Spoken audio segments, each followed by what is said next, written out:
Hey guys, we're back. This is part two because this is just too juicy. I was going to wait until tonight. No, no, no, no. We got to get through this. This is juicy. Let's keep going. This is part two. If you guys definitely, if you want to check out part one, definitely do so. Part one will be on my live and on my channel, but let's just start this. We are now at July 19th, 2023. Blake is in Europe and let's see what happens. Let's see what's out. This is all new. I was looking at the comments so far. I think we're all just in shock right now. We're just going through the motions. By the way, breaking news basically. I don't know if you guys have heard, but they're in court right now. Both Blake's lawyers and Justin's lawyers are in court and they're trying to shut his website down. So that's why I'm glad that we're reviewing this now, but also she's supposedly going to amend her filing and add even more harassment claims, supposedly, allegedly, in the revised and amended lawsuit. So that is coming. This is getting messy. When I say that this is war, this has become war. Hi, everyone. Thank you. Thank you. Okay, let's keep going. We got to read this. Okay, July 19th, 2023. Blake again reaches out to check in with Justin during the SAG strike to inquire about Justin's assembly, to cut and to request access to the dailies for the second time. Her first request was on June 13th. Justin felt like it was too early to share, promised to send her cuts as soon as he was ready. Doesn't it seem like she's becoming the boss now? Like he has to keep answering to her. Blake reluctantly paid nominal lip service to the notion that Justin, the film director, was entitled to the time and space needed for his directorial cut, but continued to push. Justin did not assent to this request and said he was excited to show her when the time was right. So subtly and surely, he's basically telling her, you don't call the shots, but I am going to work with you, but we're doing it when I'm ready, when I think that things are right. So stop pushing things. That's what it seems like to me, at least. All right. So I think this is from Blake. Yeah, this is from Blake to Justin. And it says, "Hey, hope you and your family are well. I watched the selects that you sent. So great. I was so happy and energized. Such solid work from everyone on and off camera. It was really cool to see. We're working so quickly. There was never the time to look back. So it was nice to revisit some from an audience perspective. Please let me know who to reach out to get access to the full gallery of dailies." Oh my gosh, she's asking for more. So when we left it, he curated all of the dailies, so like all of the footage down to 5 hours because they knew that she was going to have a problem with that, and they were trying to stop the problem before it arose, and now she's like, "Nope, I want the full list." Oh my gosh, this sounds like a nightmare. I'm so looking forward to seeing all that we have in the can. And of course, any scenes you cut together, I'd love to see. Hope you're having a good summer and hopefully a good edit. Will your assembly be done soon? That was from Blake. And oh my gosh, Justin has to answer her and respond to her. Oh my gosh. I'm getting a headache already. This is crazy. Okay. Um so yeah, this is Justin saying, "I'm sorry for the solo response. Yes, family is good. Brutal being away for so long and happy we're finally together. Lots happening. All good things overall. Had to hire new editors who I adore. They are going through everything now. I'm so happy you felt energized by what you saw." Sorry, taking a sip. "Your performance is really, really beautiful. Stunning, actually. RE the dailies. Obviously, I want your input. That's why I sent the 5-hour playlist. But at this point, it's too early for me to share all the dailies.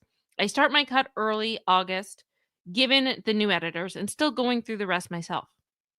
Also, figuring out our shooting plan as I have to cut and combine and find ways to scale down for budget.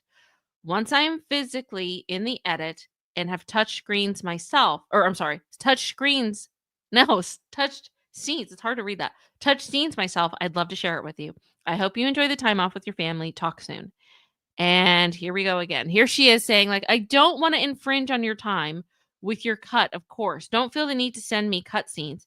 I was just excited to see. Ari the dailies, none of the producers have had access to the dailies. It's just you. Like, it's so weird. She kind of like passive aggressively is like, no, I'm fine. I don't need to see it. But where is it? I need to see it. It's like giving me whiplash. What is this? It's totally giving me whiplash. And Justin responds, sorry, back to the meetings. All good. Love the excitement. And I'm excited to show you when time's right. No, just sent me and Jamie have access to the dailies, but not assemblies of the cuts. Okay. August 25th. As promised, Justin reaches back out to Blake and shares with her his favorite scenes, expressing his excitement to show her more in person. When they resume production a day later, Blake regards the note about the film and instead thanks him for the matcha machine. Justin said, happy birthday, Blake. Coincidentally, today is the last day of my edit as we're closing the room until we shoot together again. It's been wildly successful and I'm so happy. You are fantastic. Oh, wait. Didn't we already say this? No. He's just praising her again. I felt like we read this before, but no. I'm sending you over one of my favorite sections. I won't be posting or sending anything to anyone else, but this I'm excited to show you more in person when we come back. Please watch before Sunday as all Pix accounts get shut on Monday until we're back up. Can't wait to hear what you think. Have an amazing day. And Blake said, thanks so much for the matcha machine. That was very thoughtful. And Justin said, enjoy. October 2023. Blake's agent and manager reaches out to Heath, requesting that Justin fly to New York to show Blake. Oh my gosh. Fly to New York to show her the assembly cut of the film. Heath responds that Justin is not available. Okay, seriously, if Blake is looking at this as like peer to peer, and that this is just an actor, and obviously, not as A level or, A level as she is, would she have ever requested that a director fly out, any other director that's not her also acting like her co-star? Hey, fly out to me to show me the assembly cut of the film. Are you kidding me? I'm not even in the industry, and that sounds insane. Okay, Heath responds that Justin is not available to travel at the time, but looks forward to showing her the rough cut, when they resume production shortly. So this is Blake's agent reaching out to Jamie Heath. Blake's agent says, Blake would like to see the cut this week if possible. Hate to make him fly out, but if that is how he would like to do it, she gets it. Oh, well, that's true. I guess he wants to show in person. I assume he's just going to intro it. Awkward otherwise. We'll write Jamie too. Let me know how best to coordinate. And Jamie said, hey, the end of your text said, we'll write Jamie too, but I'm here. Did you mean someone else? And the agent said, Blank suggested he would, and they obviously redacted names, right? She suggested he would be down to do it this week. So I asked Blake if that would work. And Jamie said, let me check on that. Not sure what that's referring to. Maybe she had a convo I wasn't a part of. Let me look into what's possible. Blake's agent said, thanks. And then Jamie said, Justin is very much looking forward to sharing the rough cut with Blake in person. As mentioned, he has not, nor will be sending any links as he's still in his director's cut. He's 4 weeks in and breaking until we have concluded shooting. He's not available to fly there as of now. The plan has been, you know what's interesting? Actually, let's just make note of this. This is, and I didn't even think about this until now. Think about this. Before, it was interactions between Blake and Justin, back and forth texting, right? Hi, guys. It's good to see you guys. This is the first time you can really see the separation in communication. They're having their people speak for them. So now Blake's agent is reaching out to speak to the producer. And now Jamie is kind of speaking on behalf of Justin, which is interesting because before they were going back and forth together. So I feel like at this point you can sense the rift, right? So that's interesting. All right. Yeah, so he's not available to fly there as of now. The plan has been, once we get to the Jersey prepping for our shoot, he would then take a segment of a day to have Blake join him in a screening room where he can walk her through the cut, as this has been the only way he's shown it to anyone. So much missing, and there are placeholders, and it requires his real time input while viewing. So, quite simply, the plan is once we arrive to Jersey, he will share. If we don't make it due to the strike, then once we deal with that, we can revisit and figure out the path to share. I'm sure you get it. November 8th. In anticipation of the SAG strike ending soon, Heath reaches out to Blake's representatives to share her shooting schedule, which the set was to resume on November 15th. So he's like, hey, here's the schedule. This is when Blake's shooting day is. Monday, shoot day one. There's rehearsals the week before, but then boom, there was shoot day one.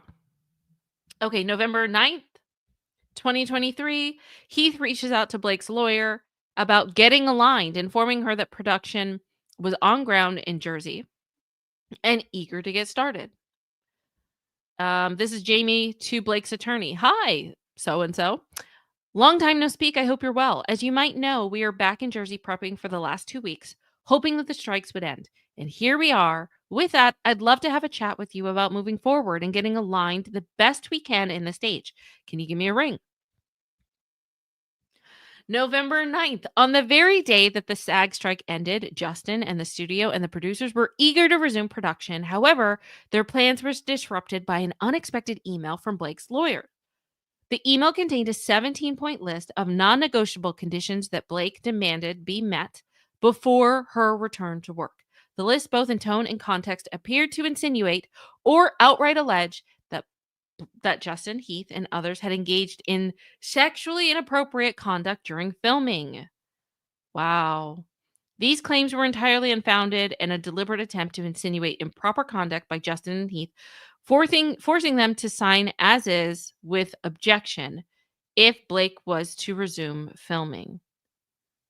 What?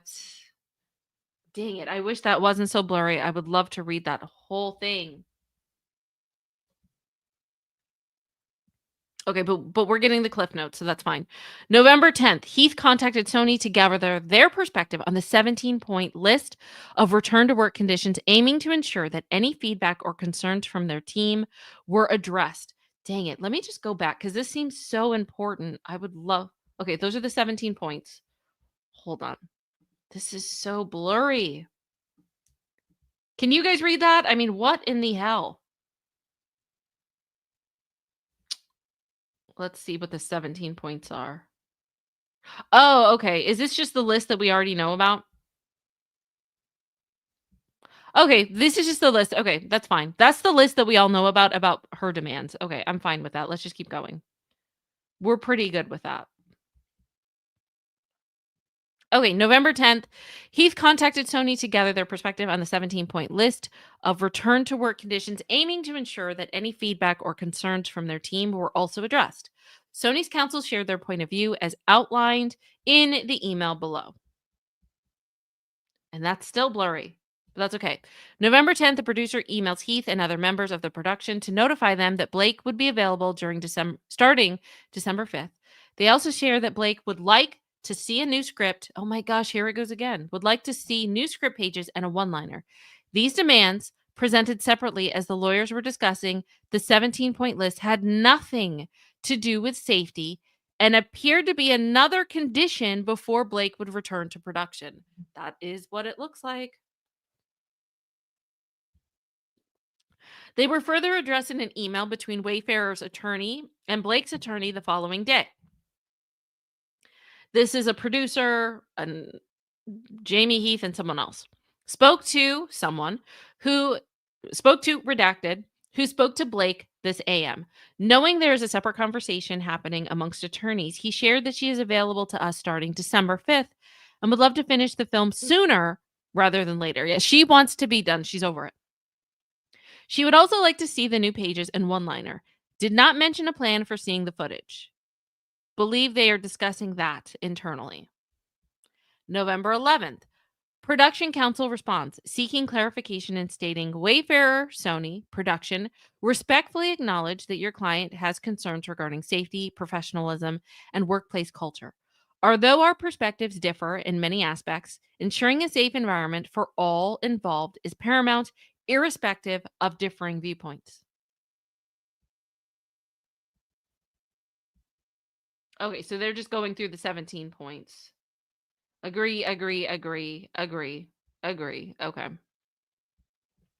While working with Blake's protection letter for her return to work, Wayfarer Counsel, seeking to keep the production on track, reaches out to Blake's lawyer, agent, and manager to send over the requested production materials, a one-liner, schedule, new script pages, etc. Additionally, Wayfarer Counsel sought to coordinate a time for Blake to view the rough cut as promised, all in an effort to maintain production progress. Hmm. Okay, so they talk here. This is from Wayfarer Counsel, which is are the attorneys, to Blake's attorneys and the producer and Jamie. And it says, in an effort to keep us on track with finishing the film, I'm writing to address what I understand to be a few things that your client needs moving forward, namely the one liner, the new pages, and seeing the rough cut of the unfinished movie. That's so weird. Why would she have to see the rough cut to move forward? That is, to me, seems a little bit out of bounds. Chat, what do you guys think? Yeah. Megan, oh, you're back, you guys. It's so good to see you. She used this movie with such an impactful message to promote her haircut. That is snarky. That is so snarky. Okay. As for the rough cut, we can offer to show the movie at any screening facility of Blake's choice within the New York area, preferably Company 3, as they already have the DCP and require nothing more other than scheduling. If Blake has a place that works better for her, we will accommodate, but would just need some time to set up. The director is willing to not be present if Blake prefers, and would send along any notes to address the missing elements. Blake is most welcome to bring whoever she'd like to the viewing. Please let me know when and how you'd like to proceed. Thank you kindly. That's interesting. So at this point, it's basically no contact on a personal level between Blake and Justin, obviously. And Blake's like, or Justin, who wanted to show Blake the film, is like, I don't even need to be there. Do what you want to do. Interesting. So this is again from the Wayfarer Council. We don't see any back and forth from Blake's attorneys. So it says, "Hi, it has come to my attention that Blake will be in London maybe in London at the moment. I wanted to let you know that Company 3 has a screening facility there. Please let me know if this would be more convenient for your client. We would be glad to arrange the screening there if preferred. Thank you." There was some back and forth with Blake's counsel, and Blake's camp response made it clear that the list was not open for negotiation. Wow. To the Wayfarer team, this is from Blake's counsel. The list we provided was not intended as a starting point for a negotiation. Rather, it is a set of protections that need to be in place in order for our client to return to work. Why would a protection be partly screening the movie, though? That doesn't make any sense as far as harassment goes.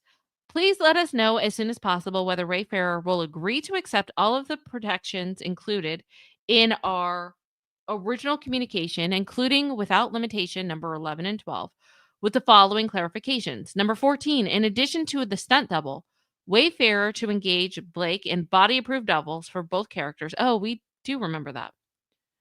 Number 15, this requirement applies to any future filming as well as any footage that has already been shot. As well as any footage that has already been shot. Wow. And 16, we can limit the requirement to scenes involving nudity, partial nudity, and or simulated sex. November 15th, in light of learning that Blake would not be available for a November shoot, production reworked the schedule once again to begin in December instead. Heath shared the director's notes and updated schedule and notes regarding the rough cut with Blake's agent. They're like, hey, here it is. Okay. November 20th, a Sony executive notifies Wayfarer that Blake has approved the A-list producer and introduces him to Justin and Heath. Wow, that's a lot of power.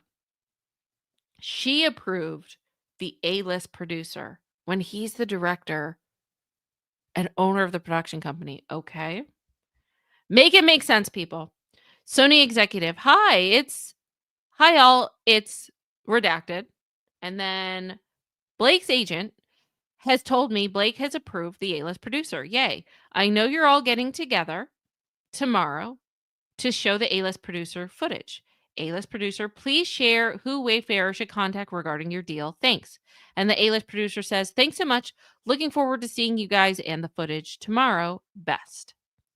November 22nd. Despite working around the clock to meet the December 11th shoot date, Blake was ultimately unavailable and production was once again rescheduled to start now in January. Wow. So another month delay after another month delay. I think after another month delay. The production office was notified, shut down, and set to resume in mid-January.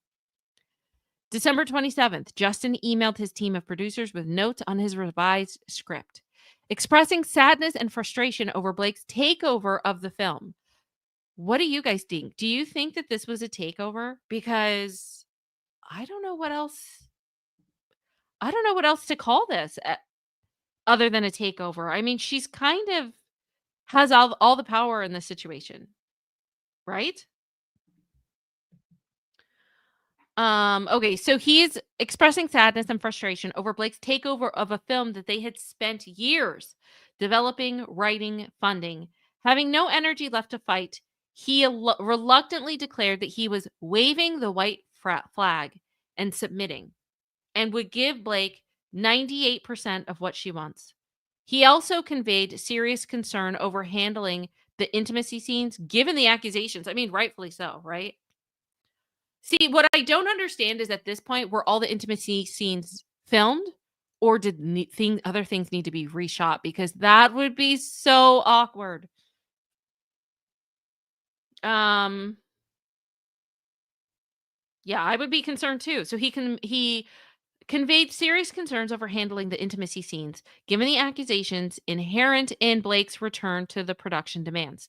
Justin asked his producing partners for guidance, stating he was rightfully afraid that something innocuous or not to Blake's standards would very likely be used against him as it already had, adding that creativity is impossible in an environment shrouded by fear.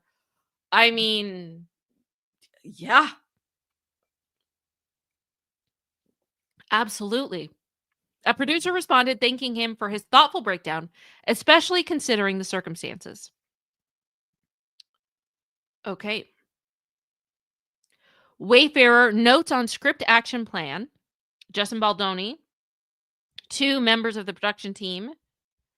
Hey, team, attached is a revised script with below notes, caveats, and bold. This is not final, as there are things we need to discuss and then implement. Also, I have added in redacted, our AD here, to have eyes on this so he can digest at the same time as all of you. I spent the better part of the last few days trying to figure this out. Everyone knows how I feel about all of this and how angry I am that Blake has taken over our film and somehow rewrote a movie we spent years developing, writing, and funding. So, yes, I am furious and sad. Oh my gosh. But I will continue to get back up with a goal of getting us to the finish line. I have come to terms with the fact that the only way out is through. Oh, the only way out is through. I am waving the white flag and submitting. I'm going to give her 98% of what she wants. I'm sure none of us have the energy to fight anymore. The team who has been working their ass off needs a shooting script on January 2nd. So here's where we are. There are minor things I did to each scene. Some I made notes on, and tiny ones I didn't. Most of what I touched is below. The big issues are going to be intimacy. How we are going, this is important. How and what we are shooting for those scenes. Okay, so they weren't done at this point. Oh my gosh, how awkward. They weren't done at this point. How and what we are shooting for those scenes and how the script is going to be presented to her and with what notes to that end. We all need to get on the phone and talk through as much as the risk of something innocuous or meeting with her standards could and would very likely be used against me as it already has. And creativity is impossible. Okay, we already read that. Okay. December 28th. Oh my gosh. Okay, I just need to read this and then can we just talk for a second? Blake emailed Justin to request a meeting at her apartment with him and the team ahead of the start of production on January 4th. The fact that I wouldn't even wanna go to her home, I'm glad that there's a group of people there as witnesses. I would want it recorded. I would want it in a public area. I would not wanna go to her house. Nope.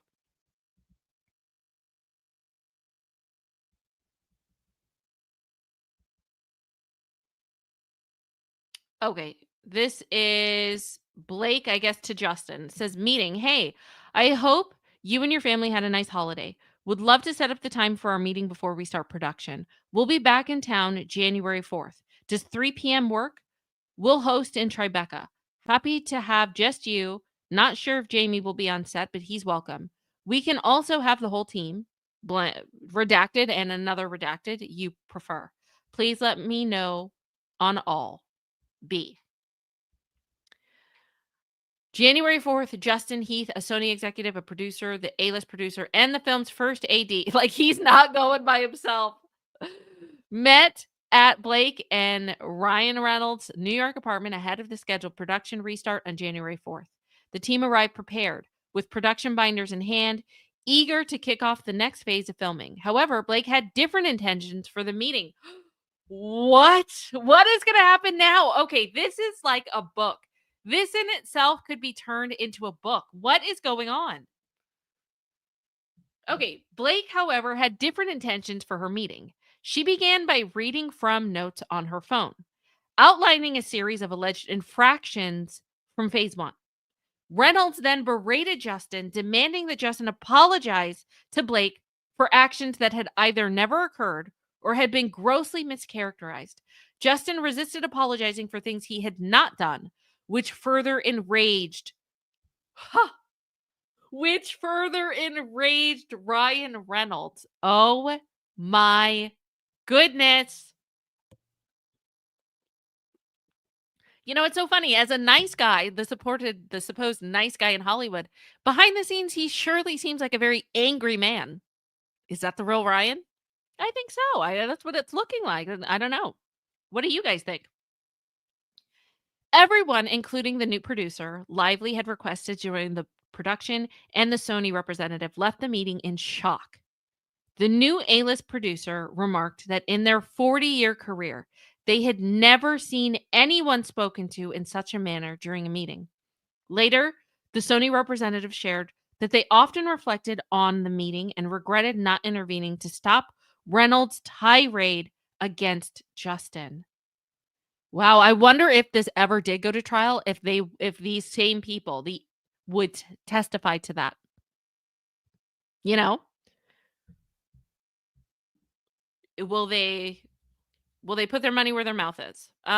Important note, through Blake's complaint, misleadingly suggesting that the parties agreed to a list of 30 items during the meeting, many of the items listed in her complaint were entirely new, baseless, and never presented or discussed. The only document ever shared with the parties was the 17-point return on production demands, which had been introduced on November 9th, 2023. January 5th. From January to February, Blake admits filming concluded without any further grievances from Blake or references to any previous disputes. The parties agreed to implement and follow the protections for return to production to ensure that the film could be completed, marketed, and released safely and successfully. And it was. Production of the film resumed on January 5th and concluded on February 9th. The film has been a resounding success. February 22nd. So I would love to know. So they don't even get into the scenes. Obviously, Blake was fine with them, but there had to have been more intimacy scenes. And I wonder which ones those were because how freaking awkward. Okay, February 2nd, Justin starts his first day back in the edit bay with his two editors. February 24th, Heath and Justin are informed of Blake's another request. What request is this now? Oh, Lord. Oh, my gosh. We need to make a list of all the requests that she had. Because at this point, what are we on? Like request 50? Here's another request, guys. Request incoming. Heath and Justin are informed that Blake's request made through the A-list producer to join him in Justin in the editing bay. She also expressed that she had limited time before leaving to shoot her next film in April. If she could not be involved in the editing with Justin, she could not promise to promote the film. Does that not sound like, okay, this is just me. This is my speculation. This is my opinion. This is sounding like using her power and her influence. And basically, they have to blackmail this dude and control him into what he needs to do. Hey, I can't promise to promote the film. I mean, her star power is so much greater than his. And she's the actress in a very female dominated movie. Of course, we're going to want to hear from the female perspective. This makes no sense. I can't believe that she couldn't remember all of the text that we've already seen. She puts in 110%. She's willing to do everything. She's willing to work as a team. This doesn't seem very team-like. And this seems extremely manipulative. I cannot believe this.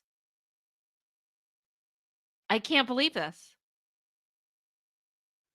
Okay. Wow. Wow. Are you guys just shook as I am right now? If she couldn't be involved in the editing, then hey, I can't promise to promote the film.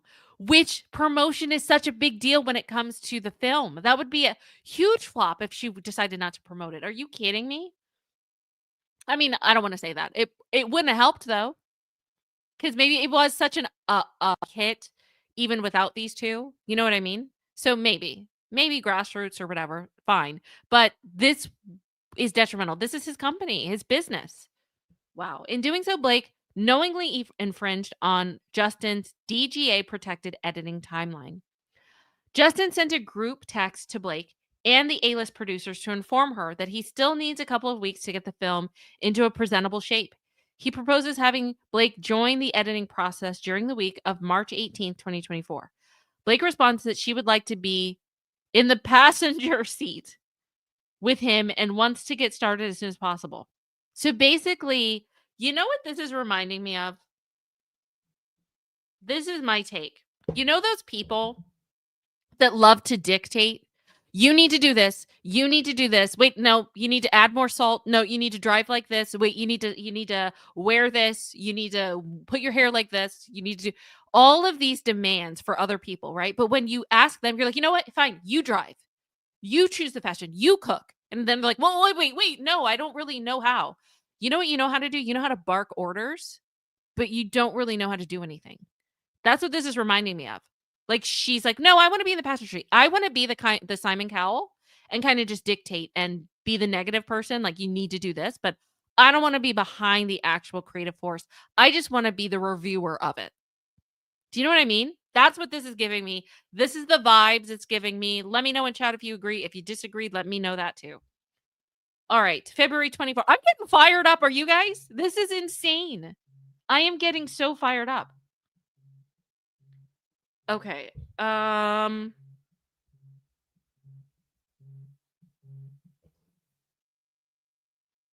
February 20. Wait, did I already pass? I think I passed something. There we go. Okay, February 25th. Justin sends a text to his editors to inform them of the situation. And he responds to Blake's request to be in the passenger seat despite her infringement of his DGA protected time and met with Blake's threats. Justin let her know that he will reach out to her at the end of the week to update her on progress, still attempting to be encouraging in order to keep her happy. Wow. Wow. Okay. We got to read this. This is from Justin to Blake. Good morning, Blake. The A-list producer and I had a great chat the other day, and he let me know you'd like to come into the edit before you leave for your film, and I think it's a great idea. I agree that we work really well together, and with all you've put into this film, I completely understand wanting to give notes and having input before you leave for your other movie. With that, I started my cut on Thursday, so tomorrow will be day 3. The movie is currently all over the place, and I need a few weeks to get it into some sort of shape in order to present it to you. What I would love to bring to you is on the 18th and have us work together until you leave. Did I hear first week of April? Once once you were in Italy, as things progress, you can jump in on any free days or even on any days as long as and have a long wait between scenes. I'm also happy to send you progress scenes, etc., with any big changes that are made. As we all know, things change all the time during a cut. For me, the editing process is the time to try things and throw it all against the wall to see what sticks. It's my favorite part of the process. So once you take off, we can just keep you in the loop and send you stuff to the extent you want to see it as we get closer to locking the picture. Thanks. And Blake said, "Hey, thank you for the note. I appreciate it. I'd love to be in the passenger seat with you as soon as possible. I don't need you to formally present anything. I understand you've just seen the first assembly and have a mountain ahead of you. I'll be invaluable to you." You know, it's so interesting. She keeps promising all of these things to be invaluable and then just causes more chaos. From his perspective, like I said, I know that we're waiting to hear her side if it does ever come out, but this is just not looking good. There has been no being invaluable. Um, I'll be invaluable to you in recall alone as you put together what you're looking for. I've also been rewatching all the dailies, tons of nuanced gems. The sooner we put our heads together, the better. Very excited to dive back into the work. Let me know. And Justin said, "Hey, Blake, I hear you, and I do know how helpful you've been and will continue to be. I do need some time to get sorted with my editors and wrap my head around the film itself. I will reach out to you at the end of the week to let you know the progress I have made so we can figure out the best time for you to start with me. Thank you." And Blake loved that post. You can just feel all the tension and the passive aggressiveness. Have you guys had to either interact? I mean, you guys have. I know you guys have interacted either through phone or text or email with people that you can't stand and know can't stand you, but you still have to keep it cordial. You can just sense all the disdain in these back and forths. All right, let's keep going. February 28th, Justin and Heath connect with a senior Sony executive to determine the best path forward with Blake regarding her desire to be involved in the edit and how they can all stay aligned. After the call, the Sony executives expressed suggestion to Justin, "We are all in it with you. At the end of this pain, oh, is going to be a big win." Yeah, at the end of this is going to be a big lawsuit. March 8th, Justin and Wayfarer enlist Screen Engine to recruit a 100-person group, 90% female, to watch the current cut and provide feedback. Justin uses these results to further refine his director's cut. He shares the results and the scoreboard with Blake ahead of their planned collaboration in edit. Note, this is not an official audience test screening. On March 9th, Justin shared the assembly cut of the film with Blake and informs her about the mini audience test screening.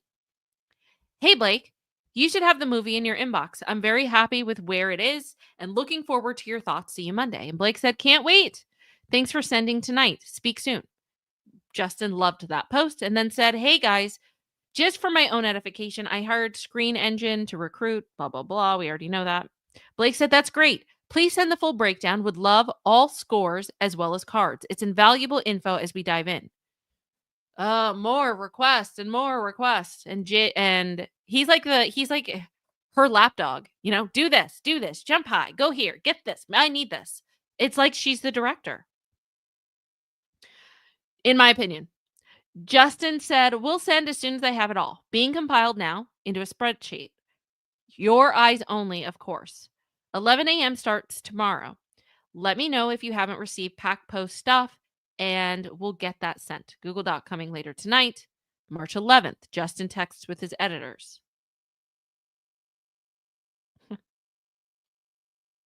Let's see. Oh, wow. I was wondering if you were going to. I think it was the right call. The Best Defense is a great movie. What is that about? Okay, so editor 1 said, "Thank you for getting all of those organized." And Justin said, "We should all hop when you can." something tomorrow before she joins. Whatever works for you guys. I let her know we tested. She's asked for all the cards and data as well. And the editor said, I know we talked about the 11 a.m. start for tomorrow with Blake, which I think would be a very good idea. I think it's important that we meet with Redacted beforehand in the morning so we can launch her working on music while we're working with Blake. Also, she's fresh eyes. She can talk to her about things that came up from the screening. Okay, and it says, "Good morning. Blake started watching the movie at 8:30 today on Pix. She did not watch it this weekend," the editor said. And Justin said, "Yes, she texted me she's starting." Editor 2 said, "Shall we meet in the room at 9?" And Justin said, "Better to meet on Redacted. She will have more she will have access to yours just in case she comes on early." And the editor said, "She doesn't have it yet, but happy to do that."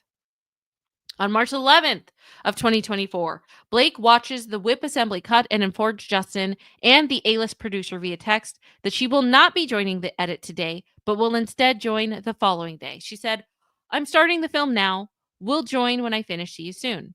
And Justin said, "Enjoy. Just a heads up. Music works great in parts and needs work in others. We are onboarding a new music supervisor and editor today. Exciting stuff. Enjoy. You're fantastic in it." It's so funny. He's always complimenting her and always appeasing, it seems, at least in these curated texts that they're showing to the public. Maybe there's a whole bunch cut out on Blake's side that we're going to be on the same side. Shame on you, Justin, but there's a very steep and tall hill to climb. Maybe Blake can do it, but right now it's looking bad. Okay. Blake said, "I just finished watching the cut. So happy. You were all really, really amazing in the film. I felt so much. Super emotional and complex in a great way. It's extremely watchable and engaging." And Justin loved that. "I'm not going to join today. Let me know your timing for tomorrow." He said, "Okay, 10 a.m. March 12th. You see how he's very curt with her? I mean, still polite, but they're not friends anymore. And can you guys relate to these text messages? Because I can. I can so relate to these.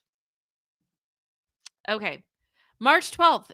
Blake joins the edit with Justin and his editors. She shares 7 pages of notes, which Justin and the editor spend hours implementing, despite Justin not agreeing with all of them. But he did all of them. Wow. With all of them. Okay, March 13th. Despite sharing 7 pages of notes and requiring Justin and the editors to incorporate them, Blake didn't show up for day 2 in the edit with Justin. Heath checks in with Justin via text, and Justin shares the following. Jamie said, "Hey man, did she show up today?" And Justin said, "Nope. I told her I would let her know." And I think he's just sending screenshots. It's hard to see because it's super blurry. But Jamie then puts like a like a emoji, like he's shocked with his hands, with his face, and with his hands against his face. And Justin said, It's a sprint. Someone needs to tell her. She just doesn't get it, and I'm sure thinks I don't get the fact that she's not promoting it until she gets what she wants. It's like a cordial Mexican standoff where the fighting is going to happen behind the scenes. This is where you guys and Sony step in. Yeah, let's discuss that today. Oh my gosh. Here's editor 1. What do we want to do about the falling in love montage? Now that I've gotten reel 3 off to music, I'm looking through reel 4 and I see there are 2 cuts from the walk and talk first kiss scene in love montage. The first one is obviously from that scene. The second one I think we can get away with. I just spoke to Redacted, who's been through all of the footage, and he said there's just no more kisses from the scenes that weren't already in the movie. I just did a version of that talking out of the first wider talk, and kiss seems to work well. I think we have to wait on this until we solve the other Blake note of the sex romance Atlas. Oh, after Atlas. We may pull the onesie's sex outfit or out or not. So yeah, they don't want to go back and re-edit anything, especially the awkward intimacy scenes. Why would they? Both on Blake and Justin's part, I can see where they're like, we don't want to go. We don't want any more footage of that, right? Work with what you got. So, March 15th, Justin, keeping in mind that Blake's threat to not only promote the film, continues to encourage Blake to share thoughts with him and the editors while keeping her updated on progress, all in an effort to keep her happy. In the text, he also shares a comprehensive working update on the film based on the notes that Blake provided.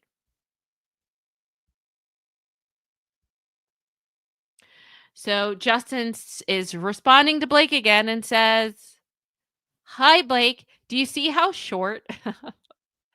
Okay, can you see the difference between Justin? And I know it's hard to see. I'll try to get through the blur. Look at how curt Justin's responses are. We got 1, we got 2, we got 3, like 2 sentence answers. This man can't stand her at this point. And then this is my opinion. And then Blake, look at the lengthy books that she's sending. Okay, so let's see what this says. Justin responds and says, "Hi, Blake. If possible, could you send over your rooftop scene thoughts as we never got to them? Stuff coming to you this afternoon." And Blake said, "Hey, the rooftop scene, we're going to just have to get in there on." What? "It's nuanced and too many things to write down, so I put a pin for when we're all together working live. An overarching note from the memory would be to see Lily think and process. So we feel what Ryan sees and feels as he takes her in.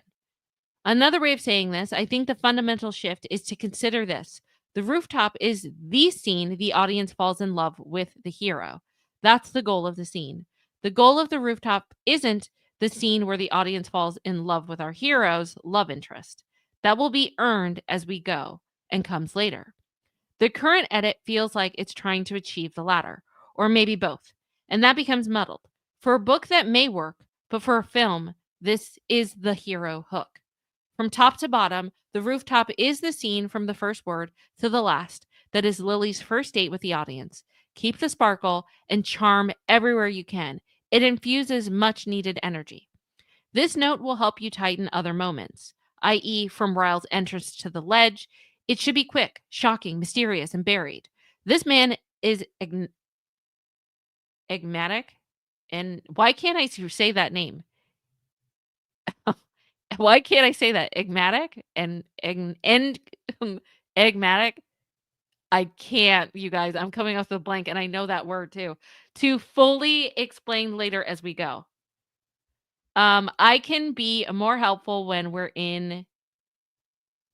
at the Avid. Let's get into where we can. Happy to wait until after the preview since it's a mammoth scene. I believe there's a cut that crackles and it's also much shorter. We'll find it. Woof, that's a lot. And then Justin says, "Okay, thank you. Let me see where we land and we'll update you then. Stuff coming soon." Blake loved that and then said, "Excited to hear how tonight goes. Good luck to everyone. I still haven't gotten the pics. If you don't mind, oh my gosh, more requests. I still haven't gotten the pics. If you don't mind pinging someone to remind, speak soon." And Justin said, "Great to hear from you. We're all super excited. Pinging them now as it should be in your inbox." If we didn't know any better and we were to say who is the boss in this situation, who the power went to, and who's the boss and who's speaking to their subordinate, it in this particular message back and forth, it seems like Blake is the boss. Like she's the director. That's insane. Okay. And this is Justin to obviously Blake and someone else. "Hey, Blake, below you will find a comprehensive working update on everything we've been working on since we got your notes Tuesday." Oh, this is so crazy and backwards. "Some links should have come to you by now. Others will come Monday. Please note that not everything below is coming to you via Pix, just the bigger things. More larger chunks will come Monday as we are cutting in music scores. I'm really happy and excited with how this is shaping up. Have a great weekend, Justin." Sony informs Wayfarer on April 3rd that Blake has escalated her demands. Oh, there's more. It seems like the more that this man does, the more demands that there are. There's more, Terry said. Justin is trying to not lose his job because she has her dragons. Yeah, we're not in our Gossip Girl era anymore. No, we're not, Elsie. This is crazy. Okay. There's more demands, you guys. And there's more. It okay. So Sony informs Wayfarer that Blake has escalated her demands, now requesting solo time in the editing suite with her own director. Shut the hell up. No, not director. I'm sorry. With her own editor. I'm in seriously, I'm gooped and I'm gagged. With her own editor, a shocking and unprecedented overreach. To make matters worse, Wayfarer is told that Blake has made it clear that she will not perform in the film unless this demand is met. So that's a new demand that she put on? Whoa. That wasn't in the list of original demands. So she keeps adding demands and also saying that she's not going to promote the film unless all of her new demands are met too. This is a nasty, nasty game that's being played. Okay. What? It's hard for me to process and keep reading because I just want to think about that for a second before we go on. This sounds insane. This sounds so difficult. What? I would be crying every day having to deal with a difficult coworker like this, in my opinion. Okay, let's see. Okay. So she made it the Wayfarer is told that Blake has made it clear that she will not promote the film unless this demand is met as well. Knowing the failure of the lead actress to promote the film would be detrimental. We all know that. This maneuver felt like a professional request. Wait, sorry. This maneuver felt less like a professional request and more like extortion, holding the film's marketing efforts hostage to gain creative control. Wayfarer is left with no choice but to agree. The gravity of allowing her access to the edit, a process typically reserved for the director and post production team, is not lost on Wayfarer. It undermines the creative integrity of the project and sets a troubling precedent, all while amplifying tensions between Blake and the team. That is shocking. I can't even imagine being in the industry and reading this, let alone outside of it.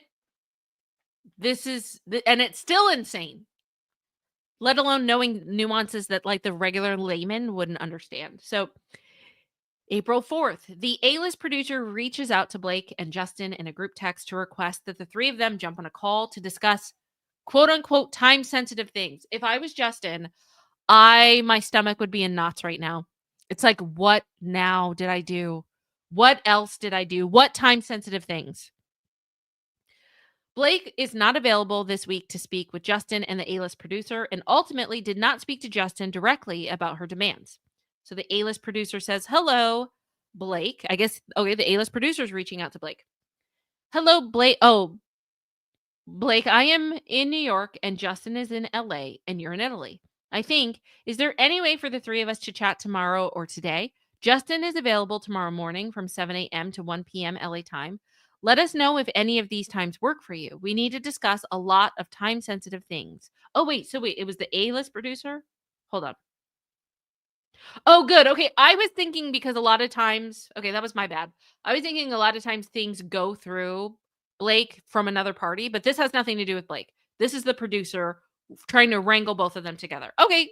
I take that back. I take that back. And Blake said, "Hey, I have no sense of my schedule this week. They're still finding their groove. It's day 3. I'm in every shot over here, and when I'm not shooting, I'm in fittings or meetings. This week is going to be near impossible." April 4th, faced with yet another unprecedented demand from Blake to edit the film on her own with her own editors, Wayfarer finds itself with no choice but to assent yet again. Wayfarer is forced to balance the need to keep the production on track with managing Blake's increasingly audacious requests, Wayfarer reluctantly agrees to grant Lively 10 days in the editing room with her personal editor, with the understanding that her ideas will ultimately be incorporated into Justin's directorial cut. The concession reflects Wayfarer's continued effort to maintain progress while navigating an exceptionally challenging situation. With each ask, um, Blake makes it plainly known that if she's not given what she wants, she'll not promote the film at all. Sony Marketing and Baldoni coordinate efforts to have Baldoni attend Book Bonanza and show audiences a surprise early screening of the film. All right, so they're talking about the screening of the film. In a group text involving an A-list producer, a Sony executive, Baldoni, and Heath, the team discusses the possibility of sending Justin's editor to New York since Blake's preferred editor was not available. Heath emphasizes the importance of clarifying that while Justin had agreed to allow her into the editing process, it should not, under any circumstances, be interpreted as his endorsement of the idea. Justin's agreement was purely a concession to move forward, not a reflection of his confidence in or approval of the decision. So he wants that point to be known. This isn't me wanting Blake to do this. It's basically I have to because I want this film to be a success.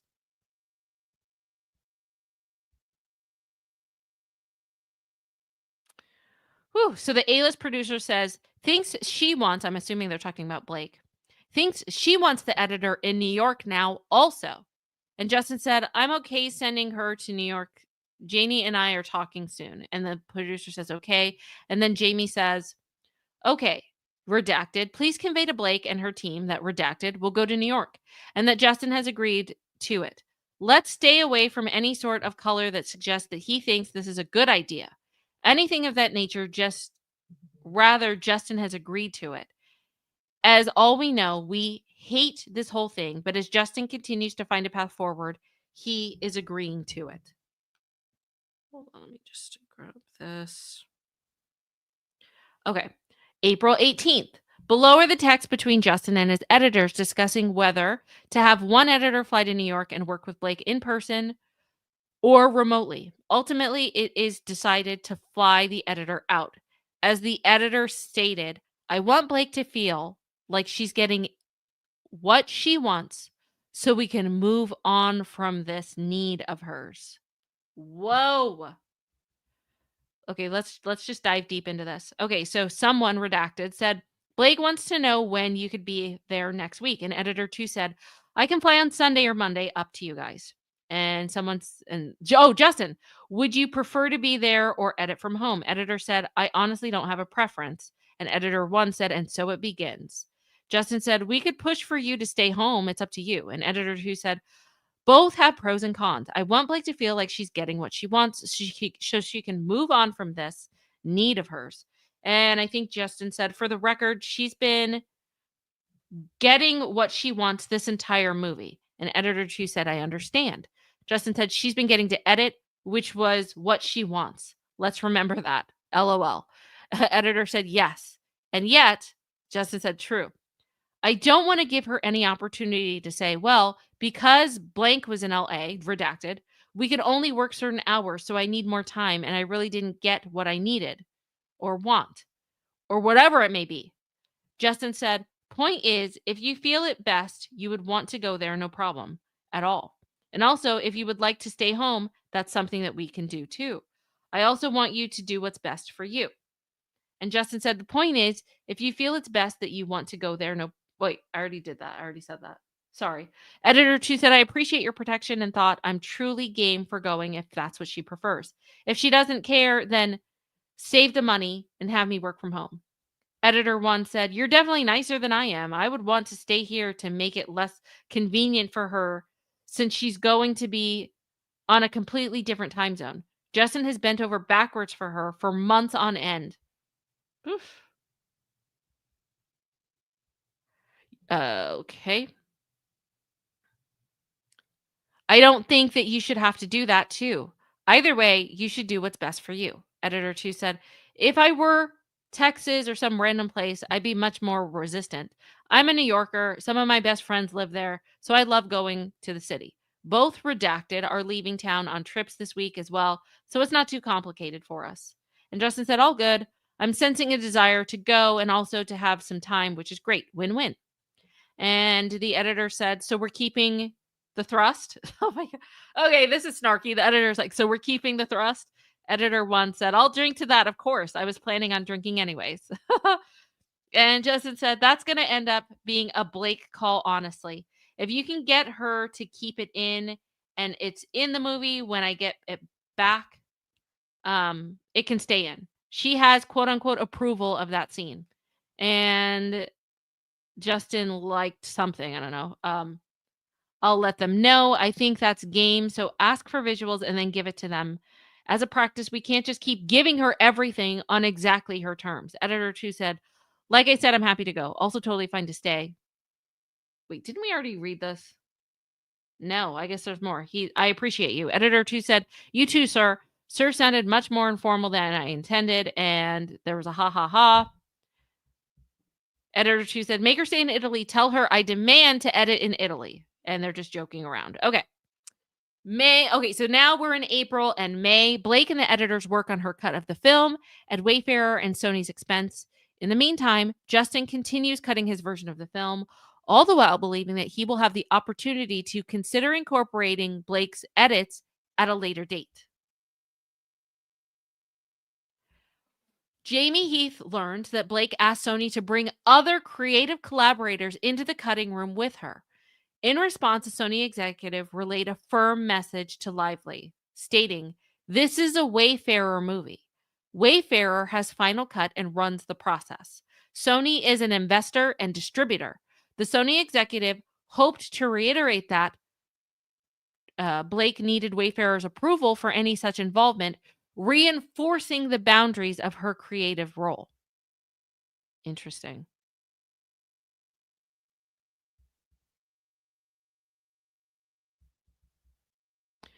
April 24th, on the same day, a Sony executive informs Heath that Sony is holding firm in refusing Blake's request to bring others into the cutting room. Heath conveys Justin's growing frustration, noting that while Sony appeared to bend over backwards to accommodate Blake's demands, they do not extend that same courtesy to him as a director. I'm not seeing that either. Blake, if you have those receipts, show it, but we're not seeing it. In response, the Sony executive acknowledged the imbalance and admitted that this was not a situation anymore. Oh, I'm sorry, that it's not a situation anyone at Sony had anticipated or wanted to be in, underscoring the complexity and strain of managing the escalating tensions. So the Sony executive said, texted with Blake Lively, shut down, Blake Lively, shut down, redacted, or anyone in the cutting room. She said, okay. She understood.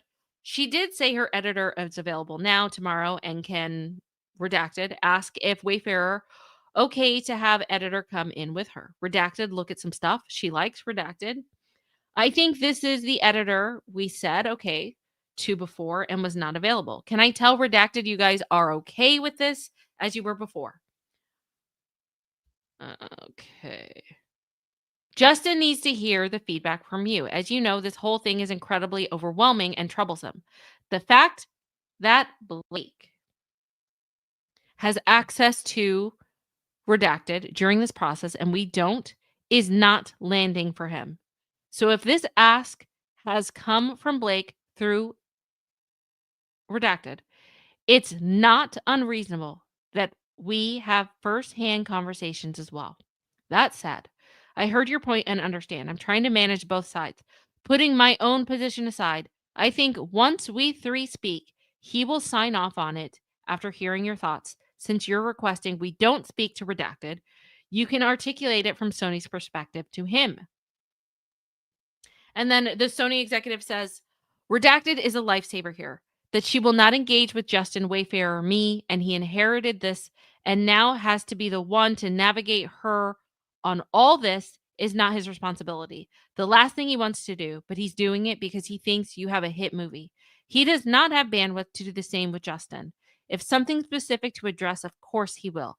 But the play-by-play and what And what ifs he doesn't have the bandwidth, he's overseeing the marketing and release for 8 divisions in addition to all of his corporate duties.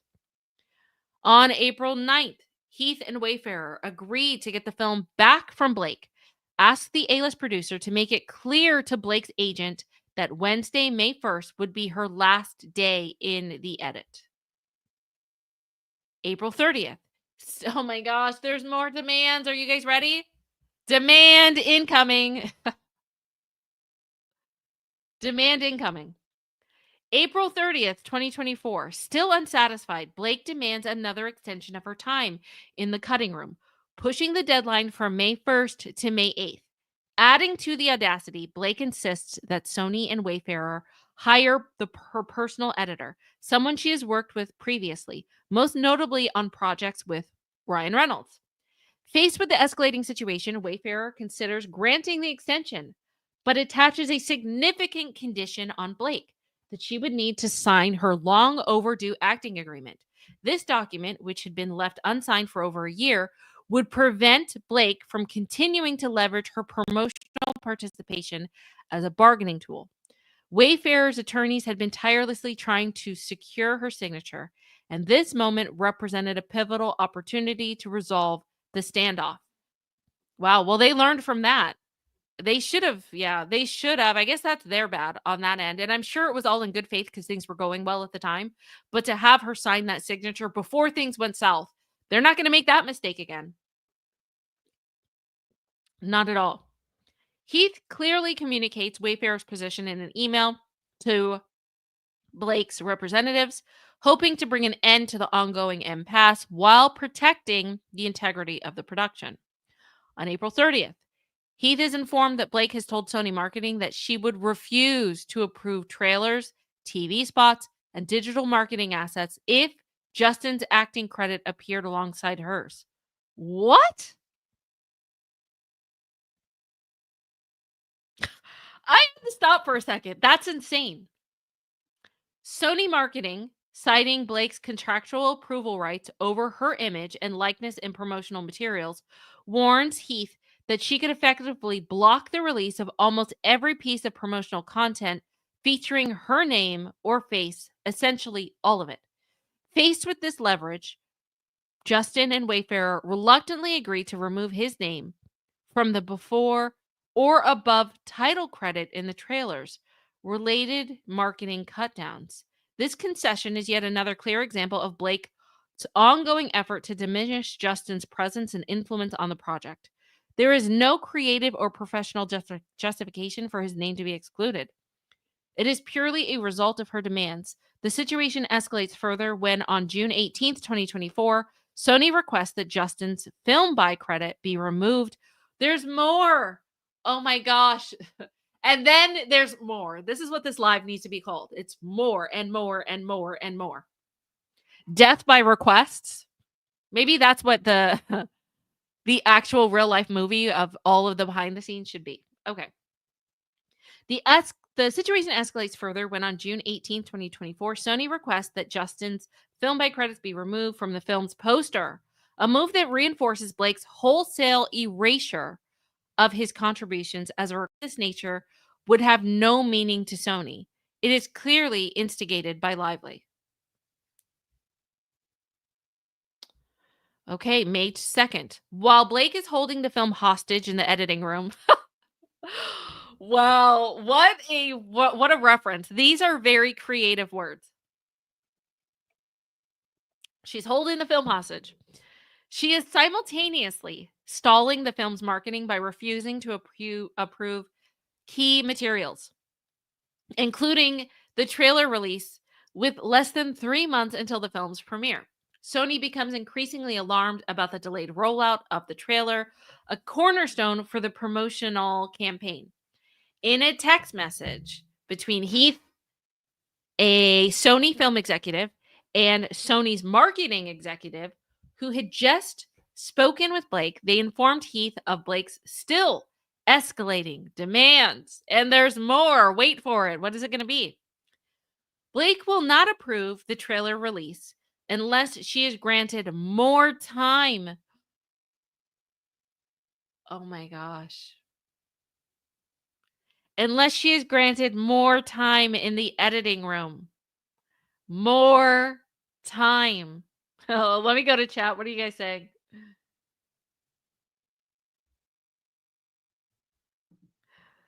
Bella said, dude, this should be a film about the production of the. That's what I was just saying. This in itself could be a massive film. This is so insane. Okay, where are we? I'm in shock. Okay, Blake will not approve the trailer release unless she is granted more time in the editing room with her personal editor. Adding to the pressure, Blake made a veiled threat, implying she might change her mind about reaching out to Taylor Swift to secure the use of My Tears Ricochet for the trailer if her demands are not met. Blake is playing hardball. Okay, when Heath stands firm and refuses to acquiesce, the Sony marketing executive delivered a sharp and pointed warning. You don't want to play ball? You are going to delay and greatly hurt the movie. Good luck. This stark response signals that Sony too was beginning to apply pressure on Wayfarer, effectively strong arming them into compliance. What? The message makes it clear that the studio is growing increasingly frustrated with the situation and is prepared to hold Wayfarer accountable for any negative fallout, adding yet another layer of tension to an already fraught dynamic. Wow. Okay. Sony executive number one. Jamie and I, redacted on here too, have gotten Blake to approve the trailer we want. With our narration, the chair kick, the bruise, etc. And Blake is calling Taylor to approve the song. She, of course, just reached out saying she is asking for time with redacted, her editor. We know it was conditional on signing the contract, but asking if you will reconsider so Redacted can release this trailer and Blake does not change her mind. Ari calling Taylor Swift. And Jamie said, I'm available to talk on phone. Call me if you're free. The Sony exec said, you guys don't want to play ball? You're going to delay and greatly hurt the movie. Oh, okay. This is only if you want to make this date. We are going to need to push. Finish director cut and we can have multiple previews down the road. May 3rd, faced with Blake's escalating threats, ranging from potentially delaying the film's release to outright refusing to promote it, Wayfarer once again reluctantly conceded to her demands, allowing her to continue editing with her personal editor. Further, they withdrew their reasonable request for Blake to sign her long overdue contract, opting instead to focus on maintaining forward momentum. Wayfarer's only request was that Blake provide updates by the end of the day on March 8th, 2024, allowing the director sufficient time to review and incorporate her edits into his cut. Despite the mounting tensions, Justin, Wayfarer, and Sony held on to the belief that Blake's contributions would ultimately be integrated into Justin's vision for the film, preserving the integrity of the final product.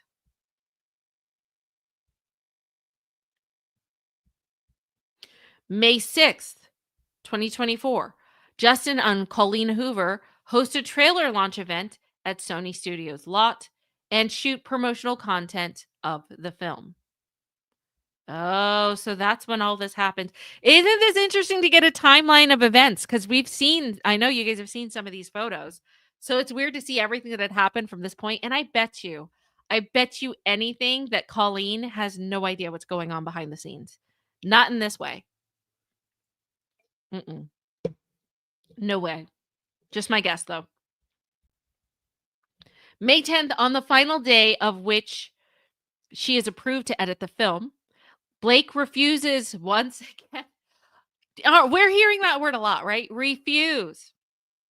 Blake refuses to turn over her cut to the film director and instead tells Sony that she wants to do a friends and family screening of her cut to gather feedback and continue working on her edit. This was, of course, at Wayfarer and Sony's expense and not accounted for in the budget. May 13th, Sony and Wayfarer do an official audience test screening of Justin's cut in Vallejo, California. The film scores 94% with females under 35, the film's primary target audience. Both Sony and Wayfarer are ecstatic about this score. Baldoni shares the official audience test screening scores with his editors.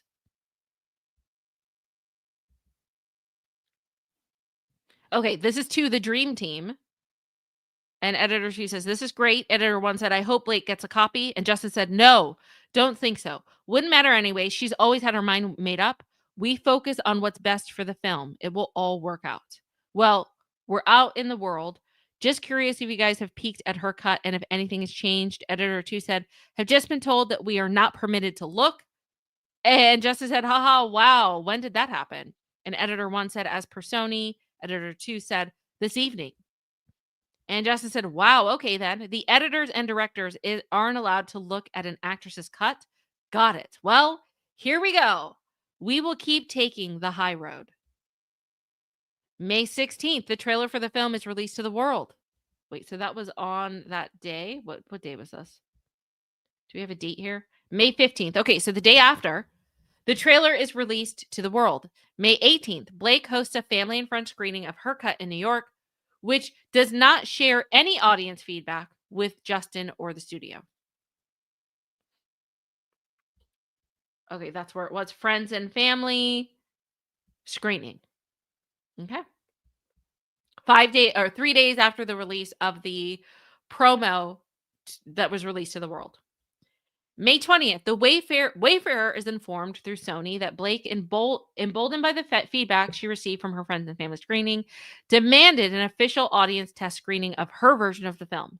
In light of Blake's threat to withhold promotion of the film, as well as her barely veiled threat to end Justin's career with a slew of false accusations, the studio reluctantly agreed to do an official audience test of both versions, again at Wayfarer and Sony's expense. This decision was made on the understanding that Blake had agreed with Sony that if Justin's cut tested higher, she would drop the matter. Oh, no, no, no. How did she weasel her way out of this part? Hold on. This decision was made on the understanding. Well, here's the thing. Understanding is that I don't like that. On the understanding.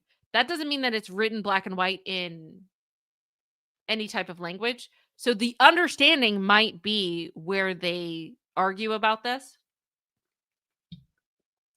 I wish that was more clear. But anyway, this decision was made on the understanding that Blake had agreed with Sony that if Baldoni's director's cut tested higher, she would drop the matter and fully cooperate so that Justin could finish the film without further interference. At this point, he thinks this is a nuisance. That's basically what's going on here. This is an absolute nuisance. Okay. May 30th, 2024, Sony and Wayfarer held an official audience test screening of Blake's cut in Viejo, California as well. And the results revealed that Blake's cut scored an 82% approval rating with females under 35, 12 points lower than Justin's version at 94%. That same evening, a senior Sony marketing executive contacted Blake to discuss the scores. Instead of honoring her original promise, Blake rescinded it, doubling down on her refusal to promote Justin's cut, regardless of its stronger audience performance. Oh my gosh, this is relentless. To make matters worse, Blake further asserted that Colleen Hoover would also refuse to promote the film unless Blake's cut was released. This claim was deeply disheartening, as the long-standing relationship between Colleen Hoover, Justin, and Heath had been one of mutual respect, trust, and admiration. Wow. Okay, so what I'm assuming this means is Colleen liked the other cut as well. I mean, that carries some weight with it. It does. Because, I mean, she's the author. She's the creator. That's interesting. Okay, June 2nd. Once again, Wayfarer found itself with no choice but to allow Blake to continue her edit, effectively sidelined to sharing notes with Blake and her editor without any assurance that those notes would even be considered. In a careful attempt to navigate the situation, Heath compiled, Wayfarer's collective feedback, including Justin's input, and shared it with Sony, hoping it might be relayed to Blake. By this point, it had become painfully clear to Justin and the Wayfarer team that Blake was determined to assume full creative control from the director, the financier, and the studio behind the picture. Her campaign to marginalize Justin's role in finishing the film had proven devastatingly effective, leaving him and the team devastated and frustrated. Despite everything, Justin and Wayfarer remained hopeful that the film's release and success would make it all worth it, and remained focused on the goal of completing a film that could have impact. Whoa. Whoa. This is a lot to process, you guys. A lot to process. Okay. So, notes from the editorial team for Blake and the editors to consider.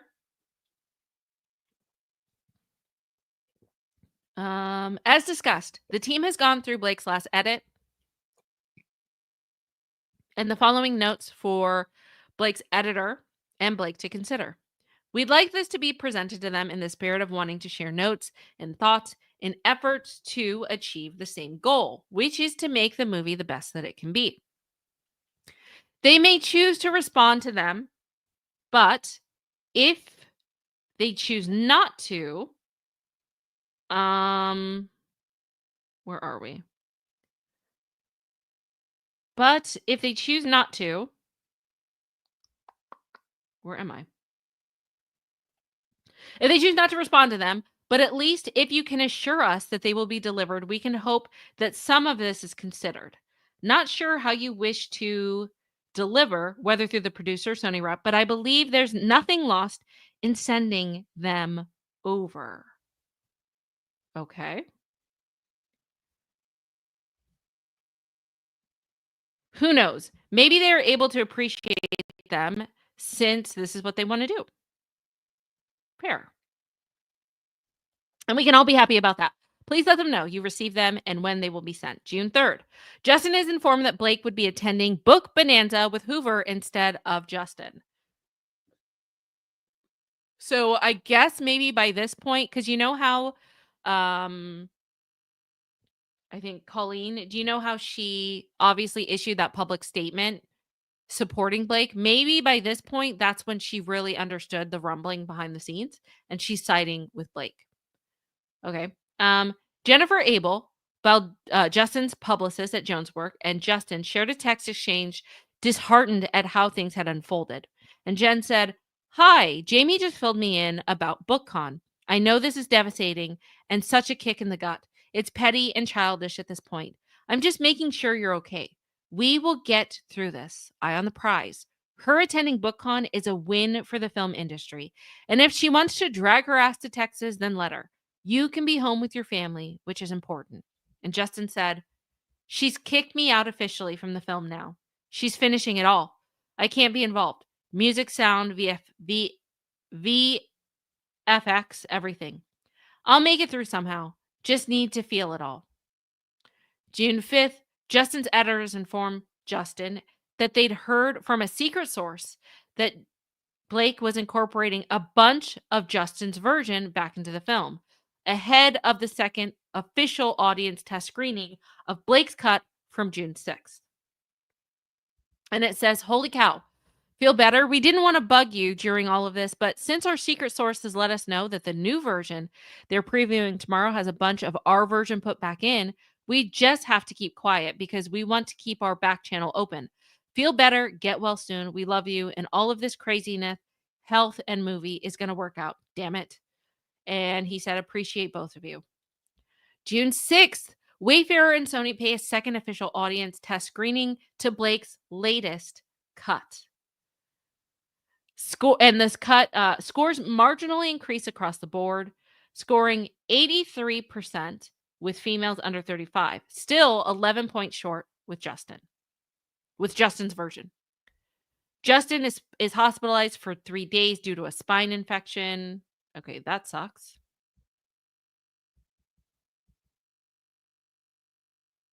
That sucks. June 12th, Wayfarer is informed that Blake told Sony that she will be showing audiences at Book Bonanza her cut of the film, regardless of Sony or Wayfarer's approval. She later admitted on her panel at the event that the studio begged her not to show the film, but ultimately they did have an option to say no, as she brought the movie with her on the airplane. A video of this comment is available. Okay, interesting. I guess that's what she says. Blake, Colleen Hoover, and Brandon Skellner and Isabella Ferrer attend Book Bonanza to promote the film's release. Wayfarer was only made aware that Brandon and Isabella would be in attendance the day of the event. Sony later notified Wayfarer that it was Blake who reached out to Brandon and Isabella and paid for their travel and lodging. Wow. Wow. Okay. June 14th, Justin shares with his editors that Blake's cut of the film would be shown on the second day of the Book Bonanza. Justin says they're showing it at the Book Bonanza, and editor says the whole movie. And he said, yep. Justin said, yep, hers. And the editor said, wow. Then Justin said, was supposed to be ours, and then I was uninvited. The whole thing is pretty cruel and intense. Oh my gosh. Editor said, uneffing believable. Sorry, Justin. And Justin said, love you both. Wow. June 17th, Blake makes the unilateral decision to bring on a new composer for the film.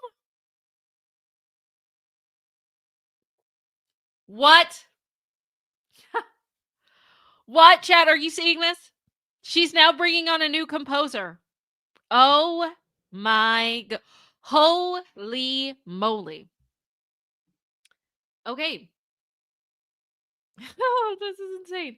She's bringing on a new composer for the film. As a result, the original award-winning composer was let go despite having completed the score, which included costly orchestral arrangements. Even though Blake had absolutely no right to do this, neither Wayfarer nor Sony were able to challenge Blake's decision despite the significant financial implications. Paying out of the original composer in full and shouldering the steep cost of hiring a new composer so late in the process. Sony's marketing request that Justin waive his film buy credit on the secondary poster so that only Blake's name would appear above the title. Further, despite having already approved a poster for the film, it was understood by Wayfarer that Blake would not approve this new version in which Justin's name appeared next to hers, thus requesting that Justin's name be removed. Sony obliged and made the ask to Justin. Given this is a contractual right that Justin negotiated, Sony needed Justin to put in writing that he was waiving his right to a film by credit. For clarity, there would be no reason for Justin to waive this right without Blake requiring him to do so. Ultimately, he acquiesced. June 18th. On the same day that Justin waives his film by credit, Wayfarer also reluctantly agreed to give Blake a producer credit on the film. Whoa. This was an ask that she took to Sony, despite it being a decision properly made by Wayfarer. She was originally credited only as executive producer. Both Wayfarer and Sony no longer had leverage to oppose her demands or the will to deal with the fallout if they were to deny the credit at that point. Wayfarer conceded and informed Sony, while also remarking they would not be advocating for her getting the PGA mark as that is not applicable.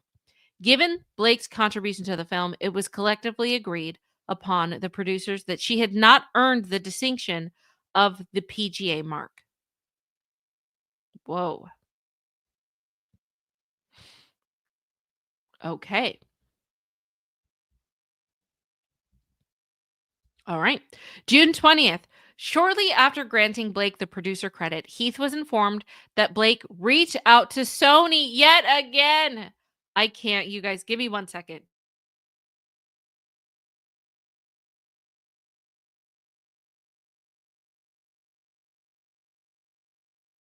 Holy moly. Okay, yet again.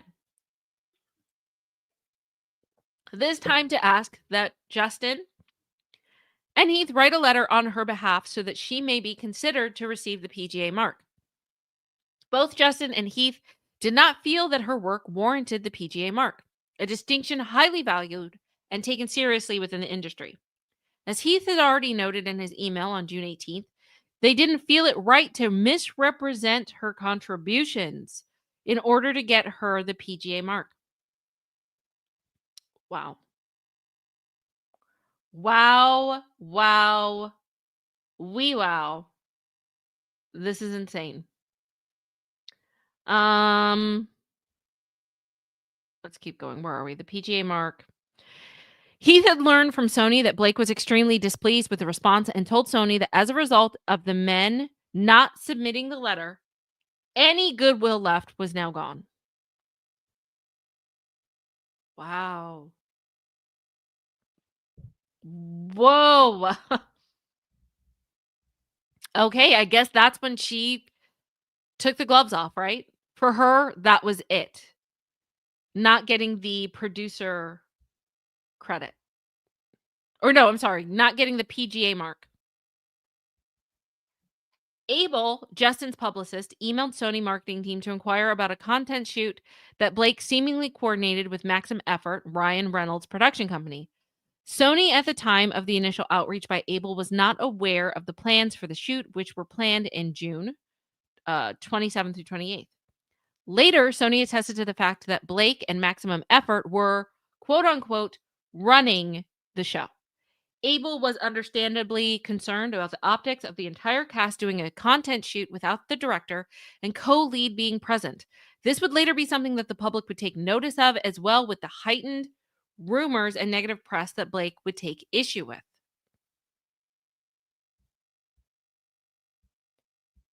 All right.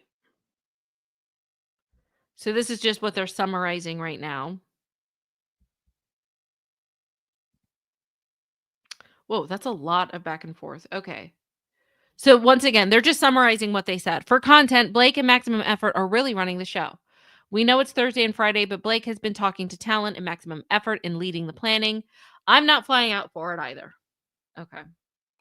So these are just the back and forth. June 25th, while contemplating the PGA letter and fearing what Blake was capable of, Heath reached out to Blake via text in order to humanize the situation.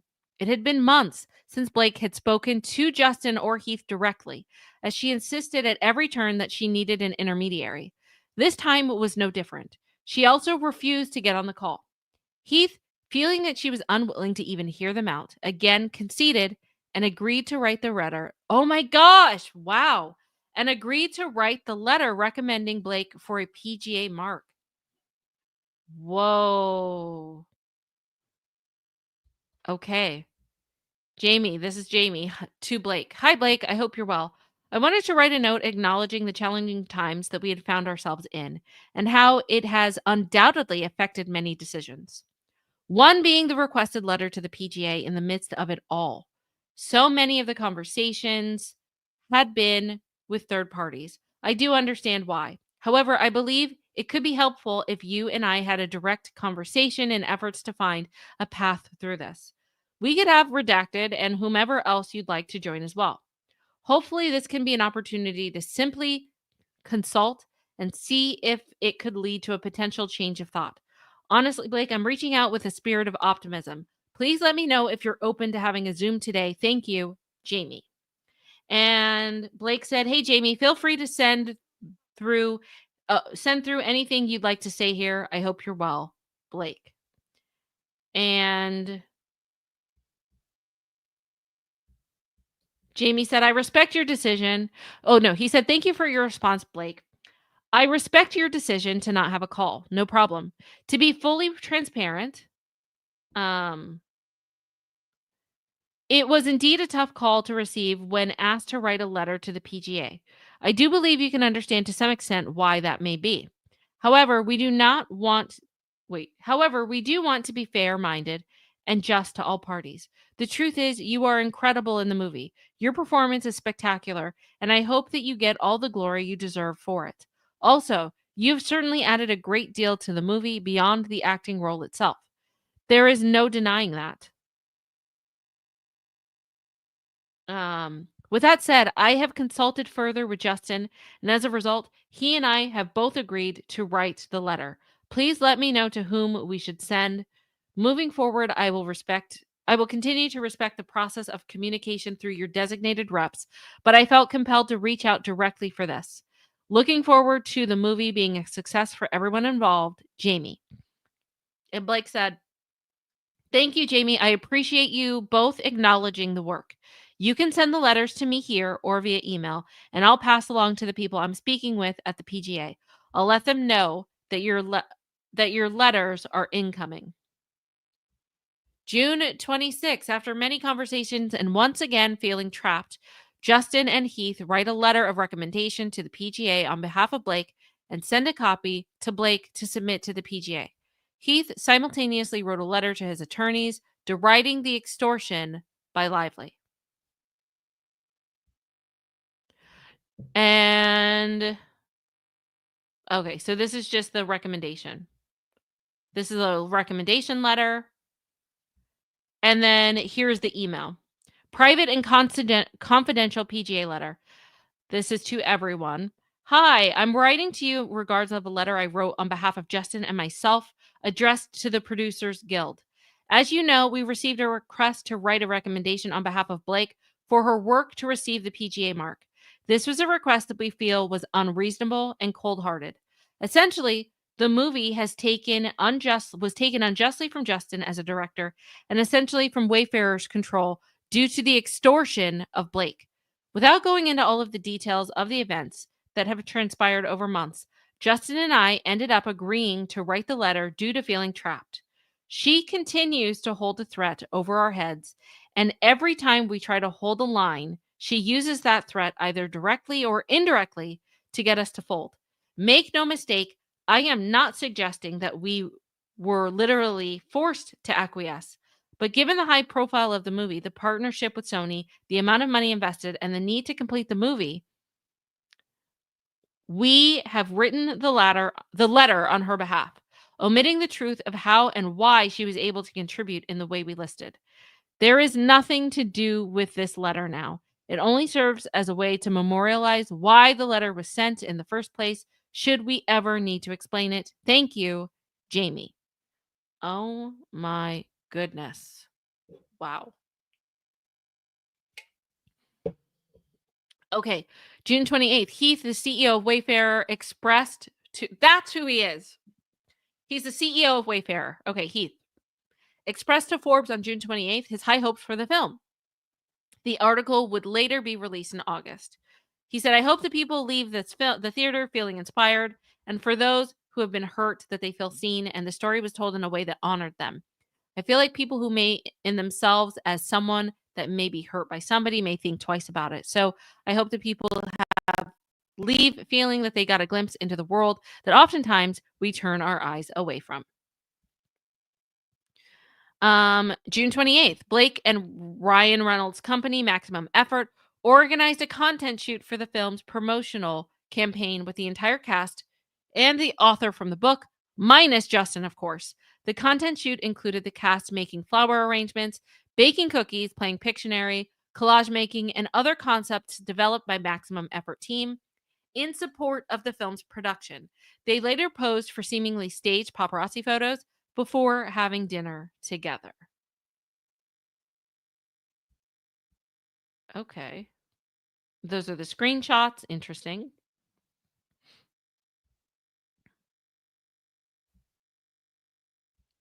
Okay. July 1st, 2024. Justin was completely locked out of the film's final cut. By virtue of his role at Wayfarer, he was permitted to give notes to the studio. Despite his personal feelings, he directed his thoughts to focus on the one positive. The film, years in the making, was very close to being seen by the world. Even if it's no longer his film, the film's original editors informed Justin that they last heard she was putting back a fair amount of Justin's version into the final cut. So here's the message. Justin, just wanted to check in. Are you back to 100%? And any updates on our little movie? Just hoping all is good with everyone and everything. And Justin said, sorry, redacted missed this. Didn't mean to not respond. Really been distancing myself from the movie as best as I can for my sanity. Lots of great internal work, finding real gratitude. Been some more hard things over the last few weeks. That'll blow your mind. We'll catch up with you soon. Today, I will have to give notes on the final mix. I have not seen the locked cut of the film. Evidently, it's been worked on more and she's been mixing. I'm getting to give notes as the studio today, not a director. Very hard, but I'm okay. Really doing a lot of work to detach. We made a beautiful baby together. The baby might not grow, uptone exactly who we thought, but it's still beautiful. That's what I'm holding on to. Very proud of us. And the editor said, wow, I can't say I'm shocked because I was hoping that you were going to be able to not let this beat you down. And it sounds like you've achieved that. And yes, the movie we handed her was so good that even if it would had been screwed with, the base work still shines through. The last I heard was that she was putting back a fair amount of your version, not just sure what that entailed or to what extent. I guess you'll find out today. Hang in there and we'll all catch up when the wounds are not so quite as fresh. Sending love to both of you. On July 2nd, on a Zoom conference between Wayfarer and Sony Marketing, Wayfarer learned that Sony had been dealing with the extensive notes and revisions to the marketing plan as a result of the content shoot. Because Sony ended up hiring Ryan Reynolds' company, Maximum Effort, to produce the promotional film. Let me just see. I'm going to check in with you guys. How are you guys doing? Are you guys are you guys doing good? I see you guys in chat. You're hanging in here with me?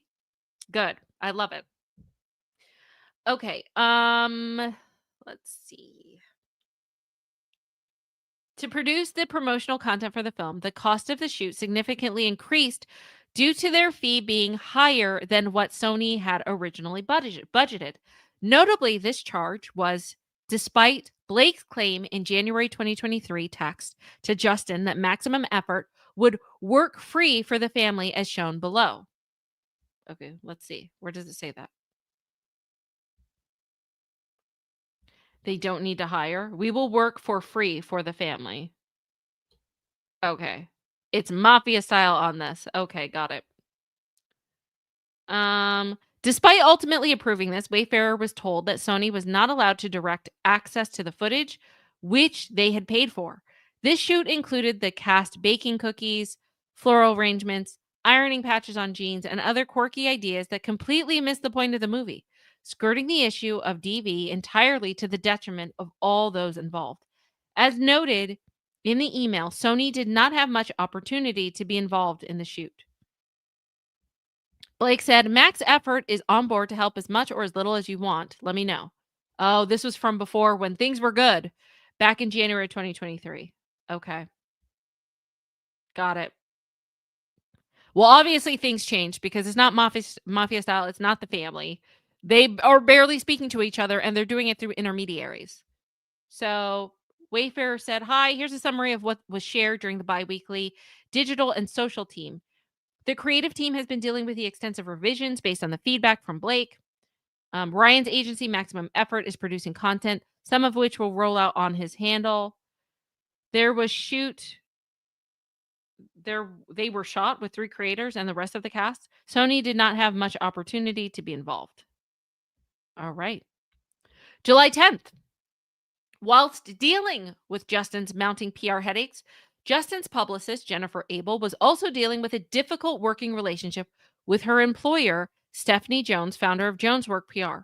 The tensions between Jones and Abel reached a tipping point when Jones, whose behavior had become increasingly erratic and hostile, demanded Abel corroborate falsified accusations about a senior Jones Works employee in an effort to drive him out. When Abel refused to go along with it, Jones responded with mockery, calling her a 12-year-old drama queen. As a result, on July 10th, Abel notified Jones of her decision to depart from Jonesworth and intention to start her own business. Abel offered a 6-week transition period with an end date of August 23. I wonder how this is going to play into it. That I'm not sure. So we'll see. Okay, Stephanie Jones, you just quit on a Zoom with your employee, Jen, then blasted our entire senior team your resignation to grow up.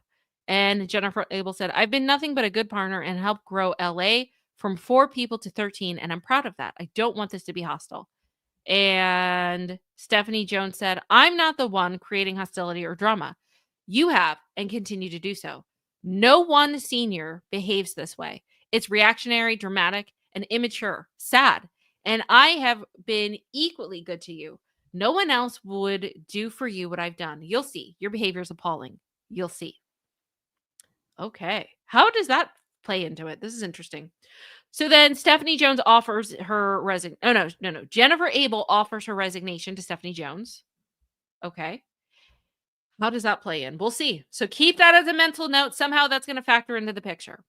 July 11th, in anticipation of an interview, in an in-person interview with a national publicist that requested to follow him for a day in the life piece, Justin reaches out to the post-production house working on It Ends With Us to find a time for him to come in for a few minutes and do a mock coloring session. At the time, the coloring was nearly complete. This was all done in an effort to promote the film and, of course, highlight Justin as its director. However, when Blake was informed of this fake coloring session, she was incensed and demanded that Sony intervene and stop the interview from happening. Sony obliged, which left Justin and his team disturbed by Blake's insertion into Justin's own marketing and promotional efforts for the film. That is weird. Like, it's one thing to kind of hijack it, but it's another thing for her to care about him, who owns the film rights and is the director, to promote his own film. That sounds insane.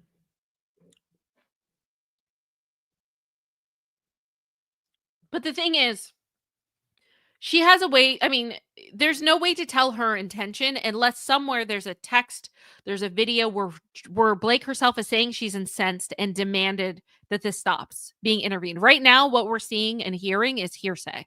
So will they be able to prove that? We won't know anyone's intention or what she was feeling unless it came from her. Where is that? You know?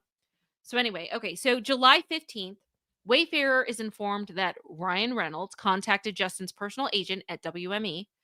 During the call, Reynolds escalated his attack on Justin's character, calling him a deranged predator. A deranged predator? For what? Where is this coming from? Where is this coming from? This is so crazy. What? Okay. Baldoni's agent relays to Wayfarer that he did his best to reason with Reynolds and challenge the absurd claims, but Reynolds was unwilling to consider any counter narrative. Reynolds reiterated that Justin should not attend the premiere. Oh, that came from Ryan Reynolds. Are you guys seeing this? No one wants him there. Oh, wow. I think I'm shook. I am shooketh. Are you guys shooketh? So this is coming from Ryan Reynolds. Reynolds reiterated that Baldoni should not attend the premiere on August 6th, stating, no one wants you there. Well, basically, no one wants him there. When Justin's agents share the conversation with Justin and Heath, both are disturbed by Brian's continued efforts to damage Justin's reputation within the agency. July 17th, Justin attends the Lily Bloom's pop-up shop. Remember what they talked about 2 years ago? That's what he does. Following the pop-up, Jones contacts Abel to check in. Abel shares that Justin is struggling and under immense pressure. So maybe this is when Abel starts working with Justin. I don't know. Moreover, Justin is dealing with Ryan Reynolds calling Justin's agent and saying what a horrible person Justin is. It's weird. This is odd. Wow. He had to have known something was coming down the pipeline.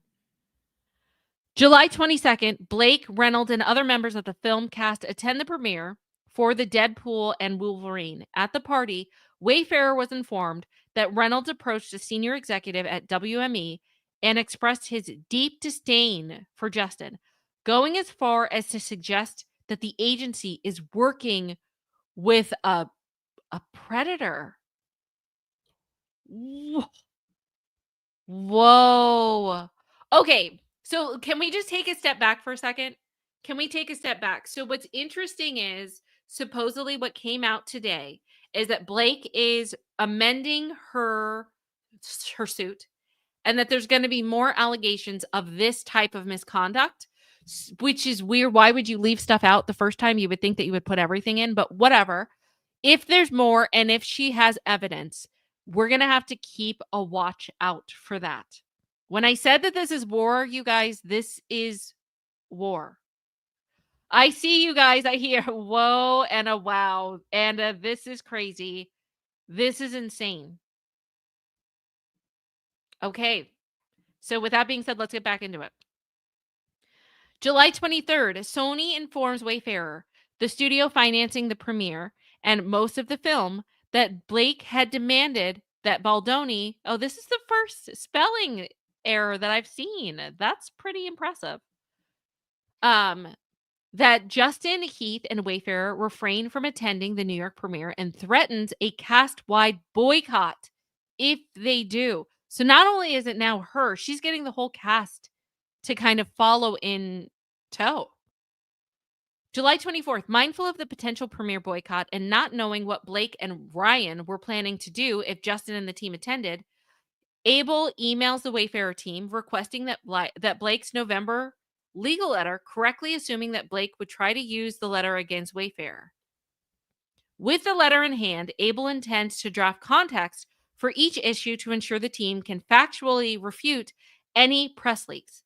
Abel emphasizes a reactive strategy, acknowledging its drawbacks, and advises promptly countering any public claims with facts, third-party sources, and if necessary, legal action will just need to be prescriptive in immediately refuting whatever is made public with facts. Third-party sourcing on background if necessary, legal response. Upon receiving Blake's 17-item list, Abel clarifies that they are demands and not grievances. Okay. So July 24th, later that morning at Wayfarer's request, Abel contacts Jones for crisis PR firm recommendations to represent Justin. On July 25th, Wayfarer received several crisis PR recommendations, including Melissa Nathan. So here's where it comes in. Here's where he's gathering that team. And this goes directly in line with Blake's countersuit that he came up with his own legal PR strategy to completely bury her and paint her as the bad guy. This is where it comes in. So here he is explaining her point. This is going to be a big bone of contention. So this is going to be interesting to see his side, right? Right, people? Okay, let's keep going. July 25th, Wayfarer received several crisis PR recommendations, including Melissa Nathan, a veteran in the field. Abel, having previously worked with Nathan endorses her based on their strong professional relationship. Wayfarer also meets with Nathan and her firm. Okay. And we're going to get to it. As promised, please find our attached scope of work with details of our overall approach, opportunities to prevent and mitigate crisis, aid the larger team in banding and messaging, and finally, our cost of services. Okay. Here it is, overview. Here's where it begins. To Jamie from the agency group. Dated July of 2024. Tag PR will work closely with Jones Work, Justin Baldoni, Wayfarer Studios, and its applicable executives to design and implement a crisis communications strategy to protect and enhance the reputation of Justin Baldoni, Wayfarer Studios, and the executives while navigating through anticipated and unforeseen challenges leading up to the It Ends With Us premiere and its aftermath. As part of our efforts to protect the company's position, wow. Tag PR will provide ongoing strategic counsel and rapid interference to mitigate references of controversy, correct inaccurate narratives, and push out factual positive messaging to create a level of control and balance in coverage surrounding the premiere and in the months afterwards. Our plan will be tailored to reach key audiences, including select media, industry decision makers, partners, investors, and other creatives to ensure the longevity and prosperity of Justin Baldoni, Wayfarer Studios, and its applicable executives, the future projects. Okay. So that's very interesting. So here's what the crisis prevention team was going to do. Support Justin, Wayfarer, and its executives with independent strategic counsel. Curate statements, background information, and talking points for press reflecting the company's core values. Key messaging and integral role they played to bring the film to life. Develop a comprehensive scenario planning document outlining a series of potential outcomes. Cataloging third-party validators and from the crew, previous projects, and other industry peers to establish credibility around a narrative and help shape the perception in the press. Provide input on specific inquiries and liaise with the reporters to mitigate negative stories or inaccurate stories. And monitor coverage and social media. That's a big one. Right there, that's a big one. Monitor coverage and social conversations that are correcting and updating the stories, right? Um, and headlines in real time. Okay, here we go. All right, so that's pretty much it. How much is he? Wow, the agency fee 3 months, $15,000 a month is what they're going to be doing, and expenses as incurred. Interesting.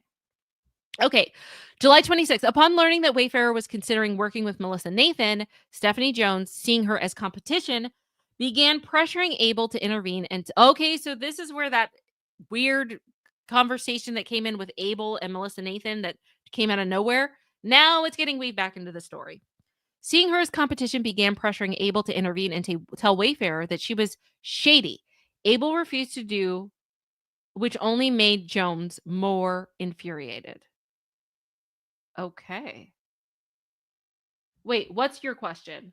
Exactly my question, Elizabeth. Hold on. What is Elizabeth saying? Elizabeth said, "How did Blake Lively get away with putting Justin in the basement during the premiere? This is how. Them threatening with the cast to boycott if he showed up. Obviously, kind of veiled threat that he was a predator and that he didn't want to see his face. Ryan Reynolds saying that. That's how it's happening. Like we are witnessing firsthand how this is happening, and it's very interesting. Very interesting. Okay, let's keep going. Wait, did I read that part? Yes, more irritated. Yes, yes, yes. Okay, this is Stephanie and Jennifer Abel going back and forth. July 26th, after extensive consultation and frustration over Ryan Reynolds and Blake Lively ongoing threats, Justin and Heath informed Sony that Wayfarer will attend its own premiere.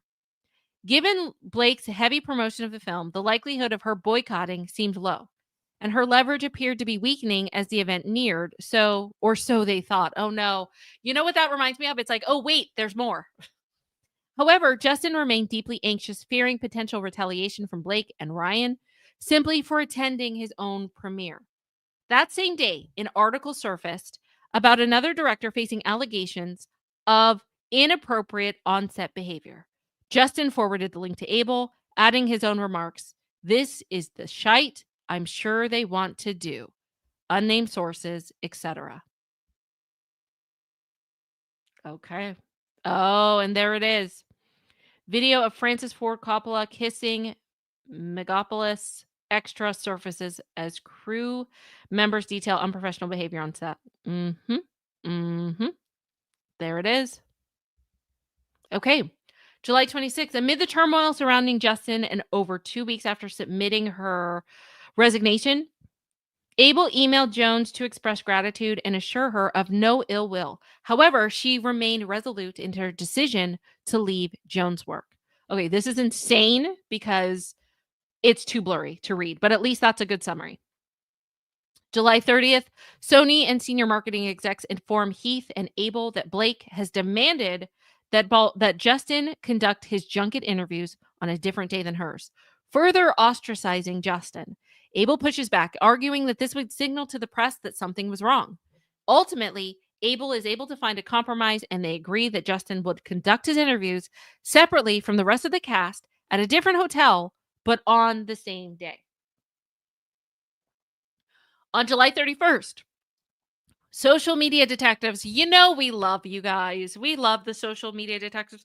We are social media detectives. So let's just give ourselves a little round of applause. Social media detectives began to notice Justin's absence from the promotional content being posted online. Here's a comment. How come Ryle's character isn't in any of the promo stuff? And someone else responded, I've been wondering this too, especially since the actor is also the director. Okay, August 2nd.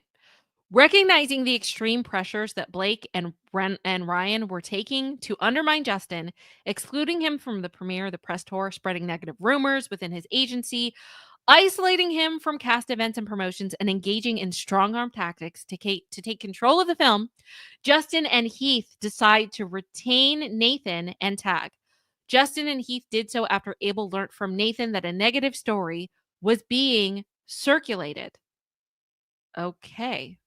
Among media contracts, labeling Justin's religion as a cult and accusing him of fat shaming Blake.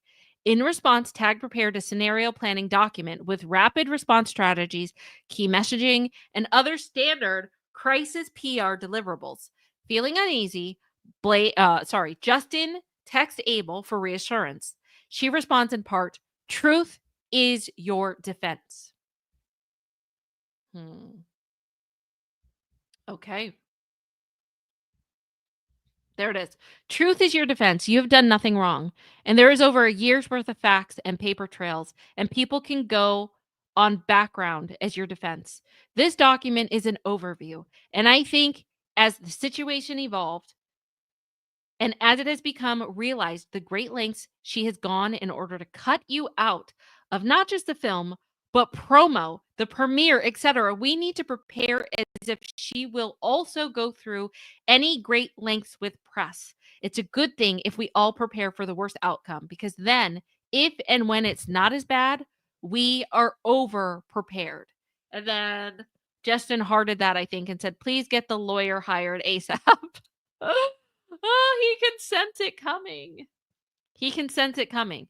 Okay, so in Blake's complaint, she cherry-picked text messages between Abel and Nathan, stripping down the context of their critical complaint. Hold on. Excluded. Hold on, let me go back. See, the thing is, when we see this part, even if we were to zoom in, look at this. There's no way. This is so blurry. We can't read this. But okay, but there was a lot excluded, and they're saying, whoa, that's a lot. Excluded. That's a lot of context, folks. Even though we can't read it, I wish that you guys made it, to where it was actually something we could see. But yeah, okay, fair enough. August 3rd, social media chatter begins to intensify with users questioning, why is Justin not on any of the promos? There it goes. Social media comments. Why Justin Baldoni is not in any of the promos they've been doing. They don't even follow on Instagram. Someone else says he's the director and a main character. It makes no sense. Someone else said they shared a video with Justin yesterday but deleted it right after. I don't care if they don't follow each other. I just want to see him promoting the movie. And then someone else said, where's the one with Justin? Oh my gosh, we have to wait. What's that? That's the trick. That's the trick. We have to wait. August 4th, Abel and Nathan commiserate about the situation, and Abel jokingly suggests that they plant negative pieces about Blake. While Nathan understands Abel's comments as lighthearted, she responds seriously, advising they wait to see how the next few days unfold and stay vigilant. Nathan also notes being aware of the story from Blake's camp intended to hurt Justin's reputation. Both agree to stay alert and avoid taking any hasty action. Do they show that? Okay, so Melissa Nathan said, You could have stayed in my apartment, and they hearted, stay next time. And then Jennifer Abel says, haha, I appreciate that, but I'm making them pay for a nice hotel and a room service. I'm starving. And Melissa said, okay. And then Jennifer said, I'm having reckless thoughts of wanting to plant pieces this week of how horrible Blake is to work with just to get ahead of it. She's putting us through hell. And Melissa said, same. I am already off the records, spoke to the editor of Daily Mail because she's my friend. She's ready when we are. And Jennifer said, what did she think? And Jen said, she's ready. She's happy to do whatever. And Jennifer said, I'm following with your lead. Then Melissa said, we need to see how the next 2 or 3 days go and keep our ears to the floor. And we hear everything. We are prepped and we can do anything, but I don't want to rush. We already know about one story in the works. Let's just keep across it, that's what's going good. And having these relationships is what we can move really fast. And Jennifer said, yes, master. And Melissa said, ha, it's just a delicate line we need to keep in mind that we all know when to do and what not to do. August 5th, Justin's full day of press began before 6 a.m. Later that morning, he shared a link with Abel to an article on celebrity bullying that appeared on his Twitter feed. Given the circumstance that Justin had found himself in, the article's timing resonated with him as he was understandably feeling bullied. So he took a screenshot and sent it to Abel. Wow, they're really breaking it all down, aren't they? They're really breaking this thing all down. All right, so this is a article that was about Hailey Bieber and the bullying that she received, but it's very blurry. But obviously, that's her face, and that's what the article was about. So, okay. That evening, unbeknownst to Justin and Wayfarer, Blake and the rest of the cast attended a meta screening of the film at the Roxy Hotel. The event included a Q&A session with Colleen Hoover and the cast, and everyone except Justin. This exclusion further highlights Justin's deliberate sidelining. Fans and journalists quickly noticed the absence of the film's director and co-lead, sparking online chatter and fueling rumors about the tensions behind the scenes. The incident underscores the growing divide and continuing efforts to exclude Justin from the film's promotion. All right. There they are. There is the cast, everyone but Justin. There's the whole cast. And the creator. Author, I should say, and the author. August 6th, at the premiere of the film in New York, Justin is instructed to walk the carpet separately from the rest of the cast. Wow. However, he is quickly ushered off the press line when it is announced that Blake is on her way. What? Once inside the theater lobby, security escorts Justin and his family to the basement to prevent a potential encounter with Blake and the cast. They are then taken to a basement stockroom for holding while Blake, Reynolds, and the rest of the cast are walked the pink carpet. Oh, yeah, it's not a red carpet. It's a pink carpet. After the lobby clears, Justin, Heath, and their friends and family are ushered to a small theater at the end of the hallway. Look at him in the background. Do you see him? And the picture in the far left? He has his hands up like, victory! We did it. He's in good spirits. I don't even know if I would be able to smile if I was in his position. Exactly. Elsie, to the basement stockroom we go. Wow. All right. Articles about, actually, let's leave this up. I'll just read this part so we can see this. Articles about a potential cast feud begin circulating online, and social media chatters intensify. Audiences take notice that the cast has unfollowed Justin, and fans observe that he was absent from any promotions. This confirms Justin's team and Sony's long-standing concerns the situation was overshadowing the film.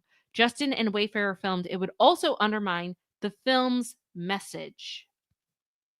Okay. There's an article from The Sun. Cast chaos. It ends with us fans suspect Justin Baldoni is feuding with the entire cast. That's the narrative. Including co-star Blake Lively after spotting clues. August 7th, Nathan texts Abel, "This is the time to make a decision on social planning. Would rather be in front than in the back. And it costs way more in the back." Abel responds, "Do you think we need it?" Abel remained unconvinced that any changes are necessary. Nathan and Abel continued to do the work outlined in the tag scope of services, which at this stage involved monitoring coverage and social media conversations, correcting and updating stories and headlines in real time. Okay. So let's read this because this is very important. This is a huge part of Blake's lawsuit, which is the conversation between that PR firm, right? Melissa Nathan and Jennifer Abel. Now this is all making a lot more sense. Okay. Melissa said, "I'm just going to say one thing. This is the time to make decisions on social planning. Would rather be in." Oh, wait, we already did that. We already did that. Okay. Considering all the interviews he's doing between now and Friday, then Melissa said, "Not this second, but it's one of those better safe than sorry. But it's what I'm saying. I don't think we need it this second. But just want to be really, really aware." And Jennifer said, "Phew, okay, thank goodness." And Melissa said, "Just to be aware, the famous last words, Jen, this might be a fight, but we will come through it as well. That's all that matters." Okay. So yeah, they're heavily monitoring. Trust me, we'll have our friendly updates as well, she says. Oh my gosh, there's more. Jen says, I'm an overplanner because, socials. Understand we should get on a call with Jamie today. We would likely have to break ground at 1:30. Friend from my TMZ, Justin Baldoni tips hinting our email about the beef with Blake and Colleen Hoover. What are the tips? I asked about the follow-up question. If we can kill before we do the Today Show. Nothing to kill right now, don't worry. So they're talking about killing the story. It's all fan speculation because he was in Sweden and then as the director did press separately. And then just say they never effing followed. And she said, "I hate everyone." Vogue cover just dropped. Okay. Reading. And Jen says, "I read it. It's fine. Barely anything about the movie. The entire thing is meaningless stuff." She was like, "Okay, thank goodness." And I think this is, I can't tell. I can't tell if this is Justin or Jen or Stephanie, but whatever. We are heavily monitoring, trust me, and we have our friendlies. Can you call Jamie and get her free green light? Sorry, we're back in the press, it says. There's Vanity Fair. It ends with us review. Blake Lively stars in a romantic soap opera that turns dark and stays convincing. August 8th, online chatter escalates and cast tensions become headlines across major publications. There they are. Perez Hilton, Daily Mail. What the heck is going on with Justin Baldoni? An entire It Ends With Us cast. Blake Lively, Bad Blood, it says. And also on Daily Mail, It Ends With Us fans are convinced there's a huge feud between Blake Lively and Justin Baldoni, and here's why. Okay. Oh, there's a lot of articles. Why there's a falling out, why there's a falling out, why there's secret beef. Okay. Oh my gosh, there's more. Awkward, just awkward. Justin Baldoni stumbles as he's asked about Blake Lively on Today, fueling rumors of the feud. Oh no, did he really stumble? We'll have to watch that. Okay, Stephanie Jones to an entertainment reporter. Hi, Stephanie. I hope you're well. My name is blank. I'm a reporter with The Independent. I'm approaching you for comment in regards to fan speculation that Justin and Blake had a falling out during production on It Ends With Us. Several fans on social media had pointed out that Lively and Colleen Hoover no longer follow Justin on Instagram, and they have also noted that Blake and Justin didn't appear in photographs together at the US premiere. Would you be willing to respond to these feud rumors? From The Independent. Okay. August 8th, Nathan and Lively's publicist, Leslie Sloan, reach an agreement whereby neither will communicate directly with a reporter prior to informing the other. Nathan states, "I am not doing one thing without speaking to you," which Sloan responds, me either. Just 9 minutes later, Sloan breaches her agreement with Nathan by engaging with a reporter at the Daily Mail. Sloan actively continues her discussion with the Daily Reporter, seeding false information to cast Baldoni in a negative light.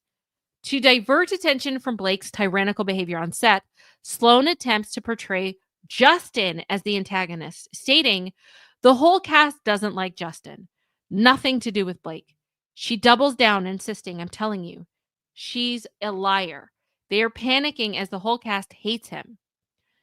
Sloan also threatened the reporter, saying, "The entire cast I will have to go on record. This needs to hold." Nathan's text with Sloan. Wow. Okay, there it is. Melissa said, "Happy to land in less than 2 hours. Thank you. Have a safe flight. Just also, I'm not doing one thing." Oh, there it is. Okay, so that's the summary of what we just saw. "I'm not doing one thing without speaking to you." And Leslie said, me either." And here's Sloane's text with the Daily Reporter. Here it is. Wow. "The info is totally off," Leslie said. Daily Mail reporter, "There's clearly something going on because it is cold from 3 reporters and none of them are me. I'm just the one not afraid to reach out to you, LOL." And Leslie said, "You have it all wrong. Your reporters are so wrong." Daily Mail reporter said, "Okay, I'm just being straight up with you because that is how I roll always. I'm coming to you because I actually like Blake and don't want Daily Mail to F with her. One of them said that Blake and Ryan insisted on rewriting the movie, and another that she got very opinionated over directorial issues. Do you want to ring me when you land?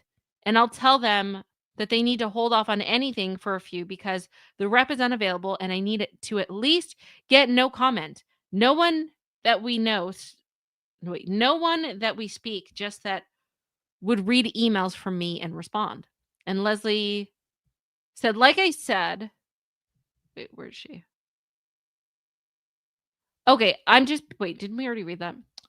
The produced Oh, wait, no. Here it is. She said, "Yes, please, as this info is all wrong. She didn't require script runs, nothing to do with this. She produced the film and GAD and had a cut." Maybe that's a typo. "WTF is going on? The whole cast doesn't like Justin. Nothing to do with Blake." Oh, there it is. Okay.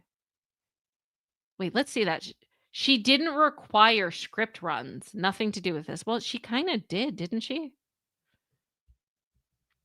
Interesting. Okay. "I'm telling you she's a liar. They are panicking as the whole cast hates him. I promise she's lying. She will not look good for your site. The entire cast I will have go on record."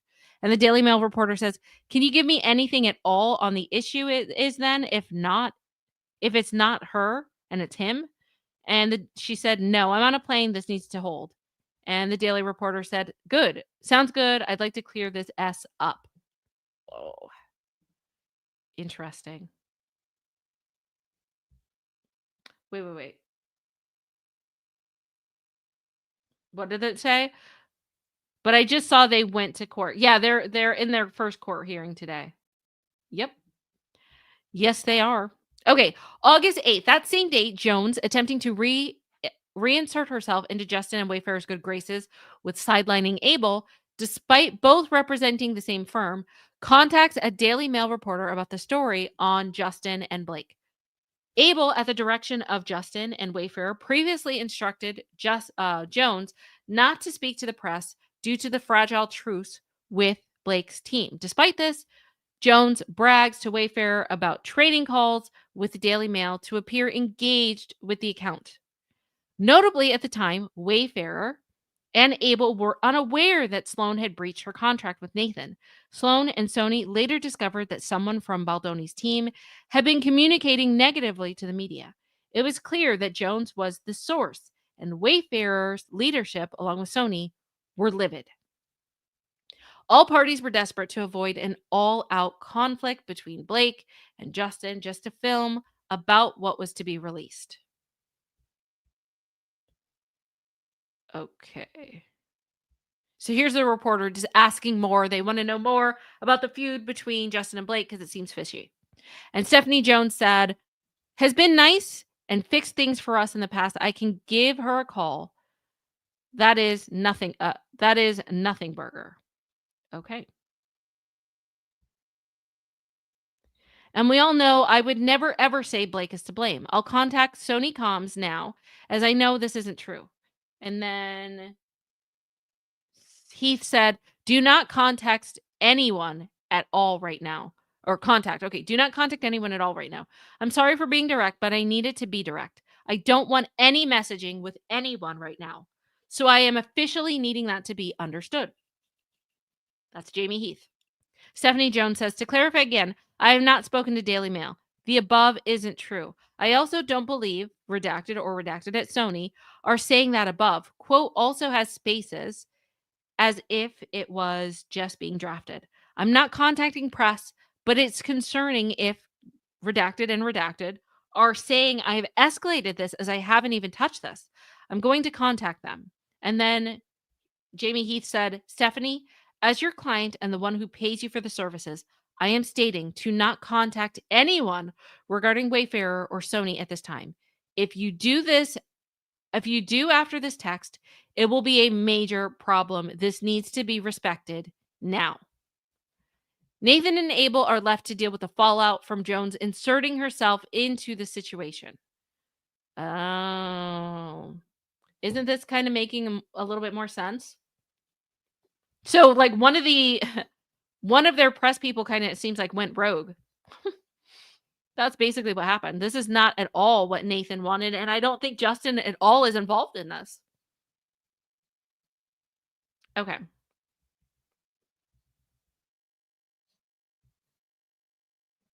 Hmm. I think that's what we just talked about, so I don't wanna go over that again. Yeah, this is just recapping what we went over. Okay. August 8th, crisis mitigation specialist Jed Wallace, quote unquote Wallace, is engaged to assess and monitor all online and offline concerns related to Justin and Wayfarer, specifically pertaining to information received about developing campaign to discredit and damage Justin, including his Baha'i faith and Wayfarer. Given the importance of the film to Baldoni and Wayfarer, its success, and the critical support it would bring to the domestic violence survivor community, Wallace is asked to focus on analyzing online feedback and monitoring the overall sentiment related to Wayfarer, Justin, Blake, and others working on the film.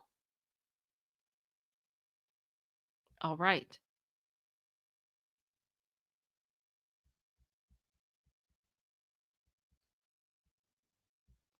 That is a lot of text messages. Let's see.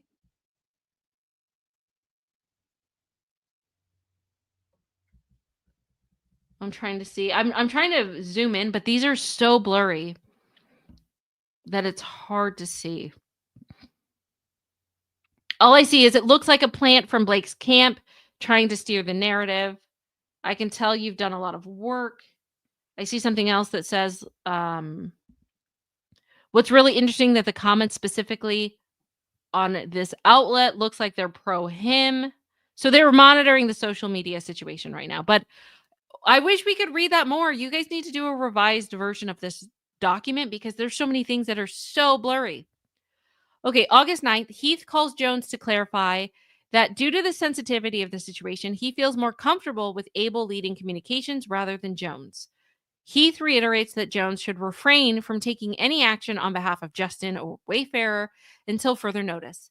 At the time, Heath was in Chicago with Justin and Abel, and they all agreed that Abel, with firsthand knowledge and the most up to date information, was the best person to handle communications.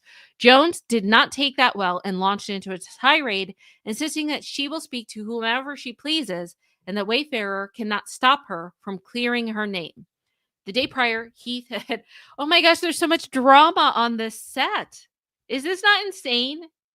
My people, is this not insane? Heath had texted Jones demanding that she not communicate with anyone on behalf of Wayfarer or Justin. And here we go. August 9th. Nathan, consistent with the pair's agreement, sends a text message to Sloan, Leslie Sloan. Leslie Sloan, who is, I think, the PR manager for Blake Lively. So keep that in mind. Containing an email she had received from the Daily Mail reporter. Unbeknownst to Nathan, this was the same reporter whom Sloan had been communicating the day prior. Nathan confirmed that she played no part in the story and told Sloan, "I'm going to have to speak with him, but I'm just going to tell him nothing," she adds. "Happy to chat to you beforehand if you prefer." Sloan deliberately omits the fact that she'd spoken with the reporter just 24 hours prior, stating, "Let me know how it goes." Okay. August 9th, during a red carpet interview at the New York premiere, Blake stated, "The iconic rooftop scene, my husband actually wrote it. Nobody knows that." This revelation regarding Ryan Reynolds' purported contribution to the script raised eyebrows at Sony, who told Wayfair that they certainly needed some clarity on public comments made about Ryan Reynolds potentially contributing writing services for the rooftop scene. Wow. So basically, let's see who this is. This is from Sony to Wayfair counsel saying, oh, Sony legal affairs. Okay, so this is counsel to counsel from Sony to Wayfair, both legal teams, both legal counsel, saying it ends with us, Ryan Reynolds writing issue. And it says, "Hi, we certainly need some clarity on public comments made about Ryan Reynolds potentially contributing to writing services on the rooftop scene. Can you provide additional information on this? As there are no contracts, his services are not in the chain, nor is his name anywhere in the credits." One of the many media reports which cite this claim made by Blake and his People magazine.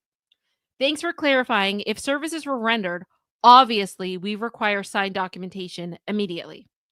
And so the legal team also, I guess, responds and says, "Hello, your email was shared with me by Redacted in order to address the issue. We're not aware of any writing services rendered by Ryan Reynolds, regardless of what's being said publicly. This is not something were aware of. We were learning about these allegations in real time. Please let me know if you have questions, further questions. Thank you." Holy moly. And that's referenced in the complaint, supposedly.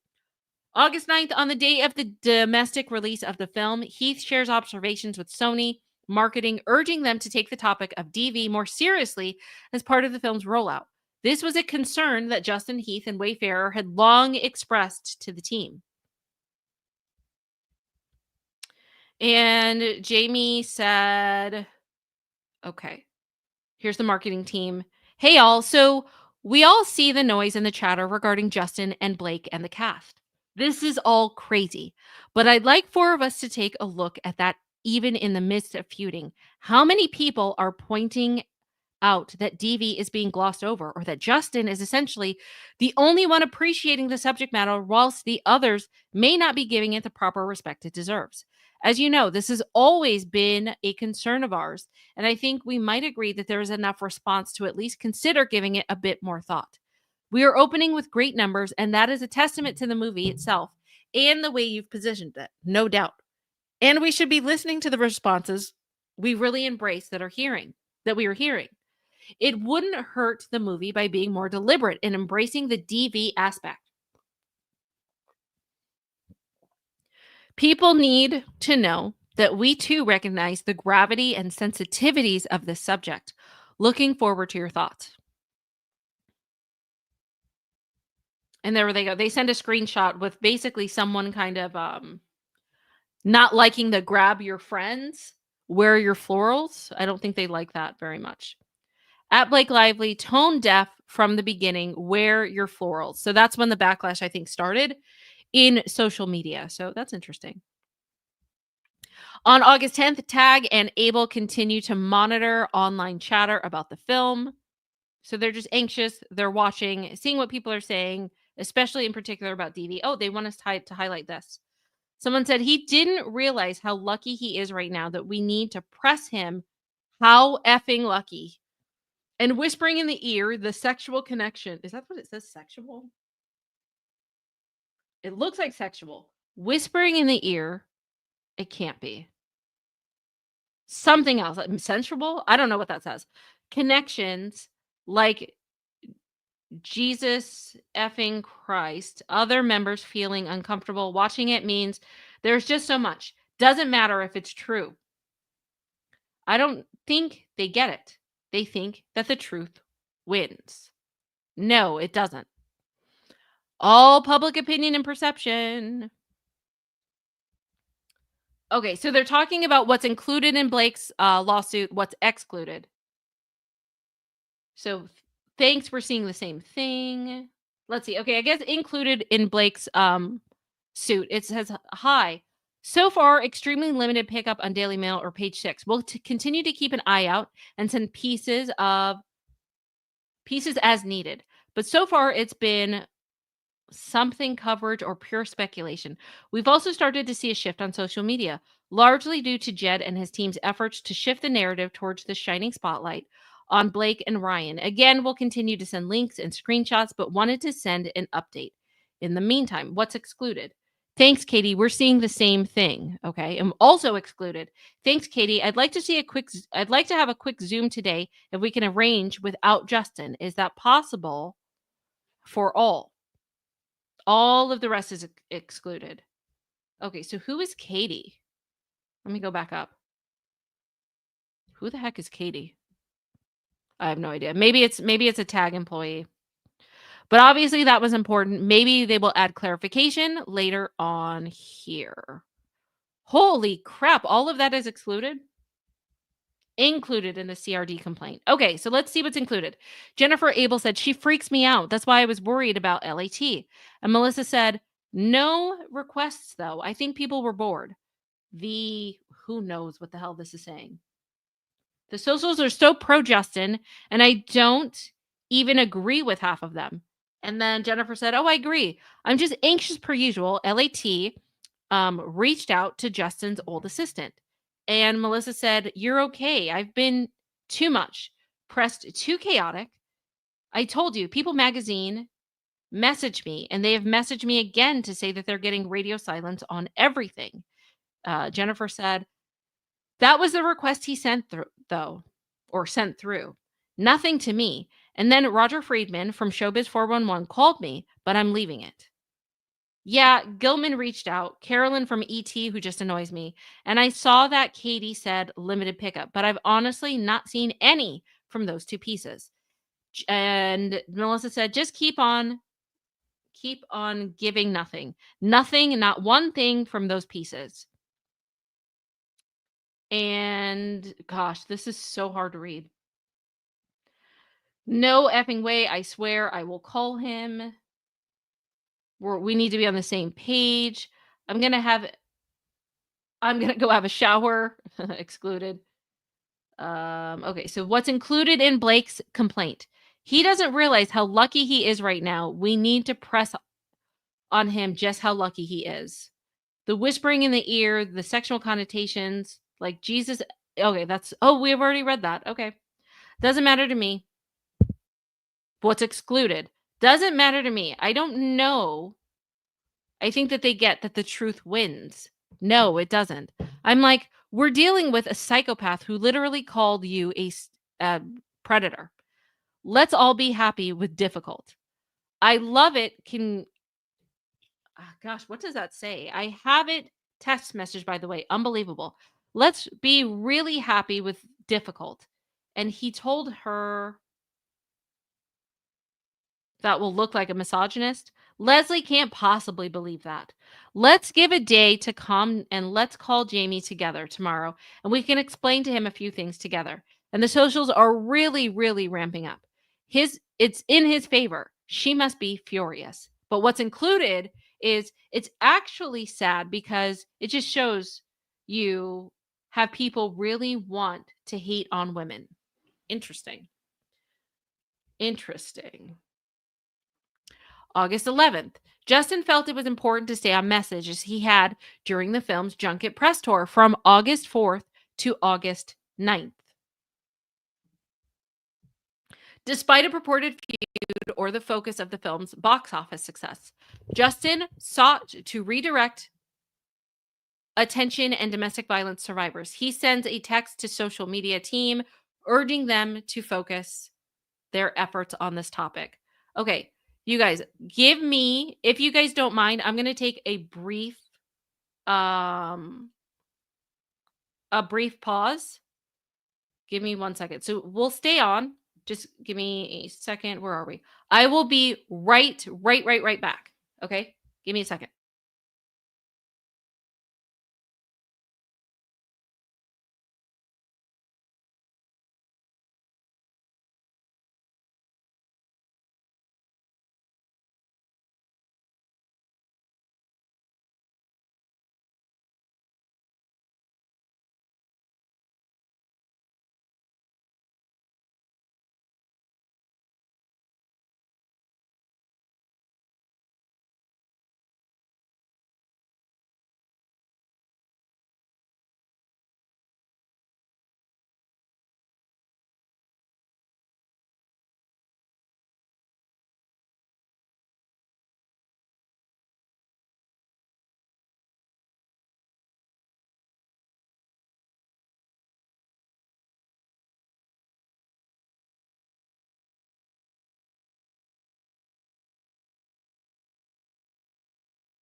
Okay, I am back. Sorry about that, guys. Okay. What are you guys saying? What are you saying? Love this? Good. Okay, that's good. Love this. Going back over this dialogue again. Yeah, it's very interesting. What have you guys been saying? Sorry, I had to let the puppy out. I had to fill up on my water again. Okay, let's see. It is a nasty industry. This is so insane. This is absolutely crazy. Let's see. Gladys said, I'm going to be blunt. She thought there was no way people would ever like her again after the press tour. They needed to smear him and not just smear him, but elevate herself, right? So that's actually very interesting. Elsie said, girl, take all the time you need. I am trying. We are powering through this. But I'm trying to be respectful of your guys' time because there's still so much other things to cover, right? But this is absolutely fascinating. Okay. So hold on 1 second. Okay. So here we go. Here we go. Where do we start? Where are we? Okay, let's just start here. August 11th, 2024, Justin felt it was important to stay on message as he had during the film's junket press tour from August 4th through the 9th. Despite a purported feud or the focus of the film's box office success, Justin sought to redirect attention to DB survivors. Oh my gosh. He sended, guys. He sended. He sent his he sends a text to the social media team urging them to focus their efforts on this topic. And he said, good morning, team. So I was thinking about the response to the weekend, and I feel like what we should do is make sure to emphasize the voices of the survivors. It's going to be a lot of buzz, how much the movie made, but I want to be the one that always directs the back to that's always direct the back to the survivors. I think that that's a typo somewhere in there. So I would love to come up with some sort of video or carousel of messages. Give me one second. I have to cough. Okay. Or carousel of messages from survivors and the response to the team. But we already know, and it's so interesting because the narrative that was placed at least in the New York Times article that everyone was kind of gooped and gagged over. It was basically saying how hold on, I need to grab my dog.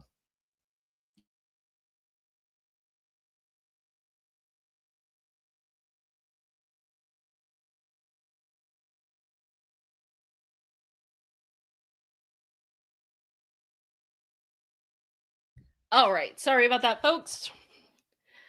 What I was saying is that what's interesting is the narrative that was being painted by the New York Times article is it seemed like because of the smear campaign with Blake and them wanting to put her down, they came up with the narrative. It was like this big conspiracy and decision last minute to put DV direct and forward to make him look good. But as we saw from part 1, he started this 2 years ago before he even knew that this was going to be a disaster. It was always his primary focus from day 1. If you guys didn't see it from day 1, you'll want to watch part 1 after we're done with this because it goes into the opening. But even from day 1, he asked for 1% of all the proceeds to go to DV. He picked a DV organization, and that was in 2023. Well, at that point, like a year. So about 18 months, 12, yeah, about 18 months before this, he didn't know that this was coming. So that's important to note, right? All right, let's keep going. So good morning, team. So I was thinking about the response. Wait, did I already read that? Yeah, I already read that. August 11th, he follows up on his email to Sony from August 9th, expressing his gratitude for the team's efforts in making the film a box office success. He requests, however, that they schedule a call to discuss the film's messaging. Jamie said, Jamie Heath and Jennifer Abel is on this conversation, said, to be clear, we are not saying it's been inappropriately marketed in any way. In fact, you all have been brilliant. Thank you. Extremely honored to be partners with you. It's been fantastic. The proof is in the pudding. This post is only pointing to the ones that have spoke about the marketing. And while I am not dissuaded by their commentary, it's good to take some learnings from it. I know and trust you understand the point, and I look forward to discussing it with you all. Congratulations on a huge, huge success. You play a big and amazing part in it. That's from Jamie, CEO of Wayfarer. I mean, Jamie and Justin are all part of this, kind of smack dab, right? August 12th, organic articles emerged directly related to how Blake was promoting the film. Um, so there's a whole bunch of BuzzFeed articles, basically just making fun of her, right? Here's what's going on with the It Ends With Us drama, how Blake has promoted the film. Blake Lively fans blast It Ends With Us actress over tone deaf and shallow interview with co-stars. August 12th, WME, Abel and Heath discuss yet another conversation between WME and Reynolds. WME shares that Ryan Reynolds and Blake Lively are furious with Wayfarer. How does this keep happening? It's like they're always furious with him, right? Always furious with him. This is insane. That's a good question, Terry. Could you imagine if they win? What could that mean? Justice for Justin? I mean, honestly, even if they won in the court of law, are they going to win in the court of public opinion? Who's to say? Who knows? But also, and I keep saying this and stressing this, we still need to wait for Blake's side. We need to see the receipts because wouldn't it be something if there was a mic drop moment on her end and the narrative changes? You know, right now we're just getting everything one sided, but everything that he's laid out It's super, super interesting. And it's making a lot of sense, I gotta say. And it's very well documented. So anyway, okay, so they're furious with Wayfair and Baldoni. When I say they, I'm talking about Blake and Ryan Reynolds. Are furious with Wayfair and Baldoni for positioning them as promoting the film as a Barbie film while elevating Justin to speak on more serious messaging. Blake and Ryan purportedly believe that Nathan is responsible for this positioning and demand that Wayfarer release a statement in contrition, taking accountability for the negative press tour towards Blake and Ryan. They warn WME that the absent compliance, the gloves will come off. Haven't the gloves been off? Haven't they been off? I don't like really. Is that even possible? How are they coming off now? No. No, absolutely not. Um, we're already there. Okay, Blake and Ryan purportedly believe Nathan is responsible for this positioning and demand that Wayfarer release a statement of contrition taking accountability for the negative press tour towards Blake and Ryan. They warn WME that absent compliance, the gloves will come off. Dun dun dun. The gloves have already been off. Sorry. In turn, Ryan tells WME that he would personally draft a statement for Wayfarer to release immediately. Oh no, here comes the infamous statement. Here comes the infamous statement. The audacity of these two to just be judge, jury, and executioner like Hollywood style of a movie. They're director, writer, and owner of the movies when your wife's a co-star, dude, and you're not even on the movie. What is going on? What is going on? Okay, so here's the personal draft for Wayfarer to release immediately. Heath and Abel are astounded that Ryan and Blake blame Justin and Wayfarer for their own self-inflicted PR nightmare. Heath had consistently communicated that neither Wayfarer, Nathan, or anyone of their team was manipulating the internet using bots or seeding stories about Blake or Ryan's character. All press stories were organically and directly resulted from Blake's own tone deaf marketing. Can these people have any type of personal accountability for anything? Not one thing. Okay. August 12th, that evening, two WME executives, Heath and Abel, participate in a call to review the statement drafted by Lively and Reynolds on behalf of Justin, Heath, and Wayfarer. Upon return, WME concurs with Wayfarer that the statement was vague, implies culpability without substance, and fails to address the issue at hand. Furthermore, if the goal was to mitigate negative online attention directed at Blake, the statement would have the opposite effect. In response, Wayfarer, Justin, and Heath reject the demand, firmly refusing to issue any statement falsely assuming responsibility for non existent issues.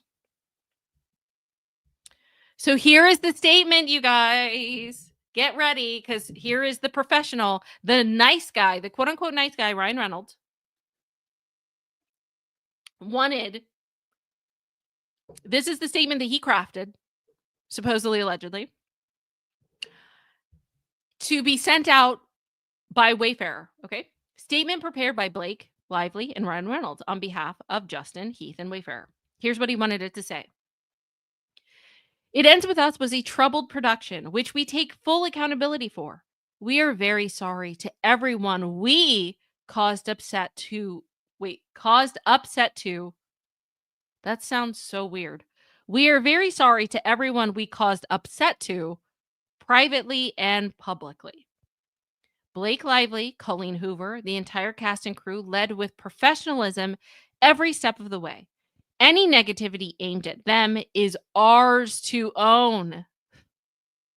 We mutually agreed that the cast would be promoting the film separately and understood why. We have always said we are not perfect, and even if unintentionally make mistakes, we will always own them. We hold ourselves accountable. It's not anyone's job but ours, and that part of being quote unquote man enough. I feel like that's a dig at something that Justin said in the past.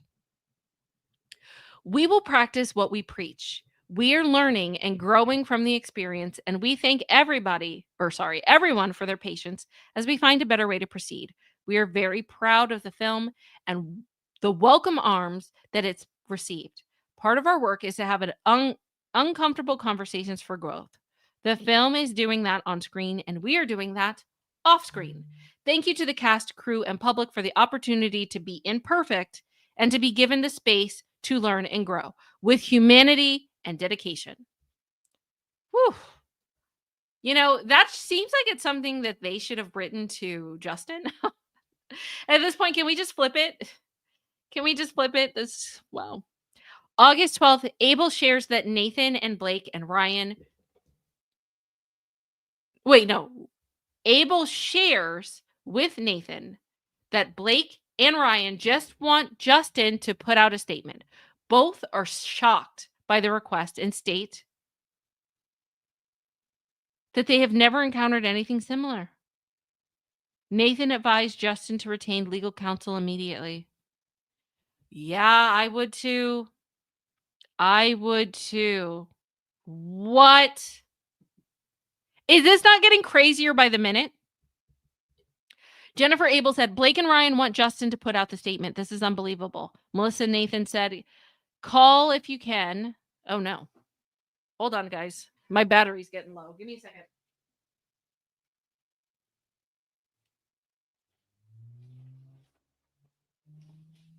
I wonder if that'll reach. Uh-oh. Spaghetti.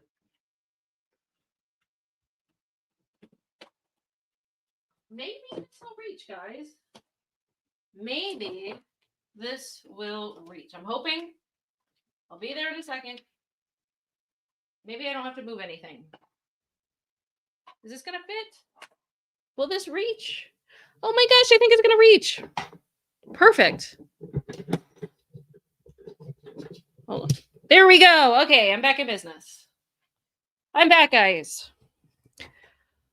All right. So Melissa said, call if you can. Career killer for them. And Wayfarer, no. Have to fight it. At what point do you fight? It's now. Lawyer up now. Jennifer said, this is so crazy. Honestly, I've never had anything like it. Can he please hire a lawyer? He needs to. He has one, but he needs a litigator. Get before he's waiting and will also take on WME. Things are getting dire, folks. Things are getting dire. Okay. August 13th, the Daily Mail publishes an article titled Blake Lively Goes into Damage Control by Finally Addressing the DV. It Ends With Us, amid criticism over tone-deaf film promo. This follows Blake's post to moviegoers, which includes statistics on DV and a link to resources for support. The information remained on her story for 24 hours. So she said, 1 in 4 women aged 18 or older in the U.S. alone have been victim of severe physical DV by an intimate partner in their lifetime. Intimate partner DV affects all genders, including more than 12 million people every year in the United States. Everyone deserves relationships free from DV, and there's the national hotline. And she said, thank you to everyone who came out to the show, that people want to see films about women and the magnitudes we hold. It Ends With Us is a story of the female experience, all the highest highs and the lowest lows, and we are so proud of it. We have been in celebration of this film and getting a message so important out there to the masses. So she's changing her tone. The New York Post contacts Nathan for comment regarding competing cuts and on-set feuds. The information provided is inaccurate. Blake did not have final edit approval, nor was she given Sony's cut. In reality, Sony did not have a studio cut. Rather, Wayfarer and Sony shared a studio cut. Should the director's cut not perform well in audience screenings, the studio collectively held the right to recut the film. And however, this never occurred, as Blake used her promotional efforts to secure the final cut.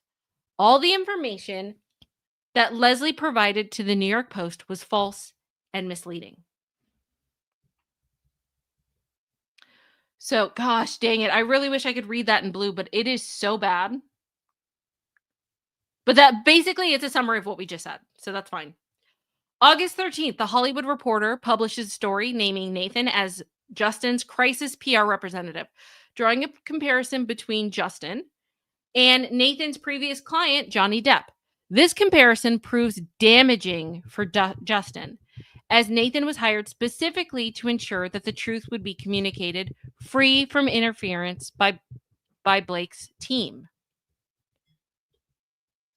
Okay. August 8th, Leslie Sloan. So this is Blake's PR firm, right? This is her PR person. Sloan has a text conversation with the Daily Mail reporter who spoke to Jones, acting independently, had reached out to Daily Mail seemingly on her own initiative and in direct disregard for Heath's previous request to say nothing. So, Daily Mail reporter Leslie Sloan, let's see.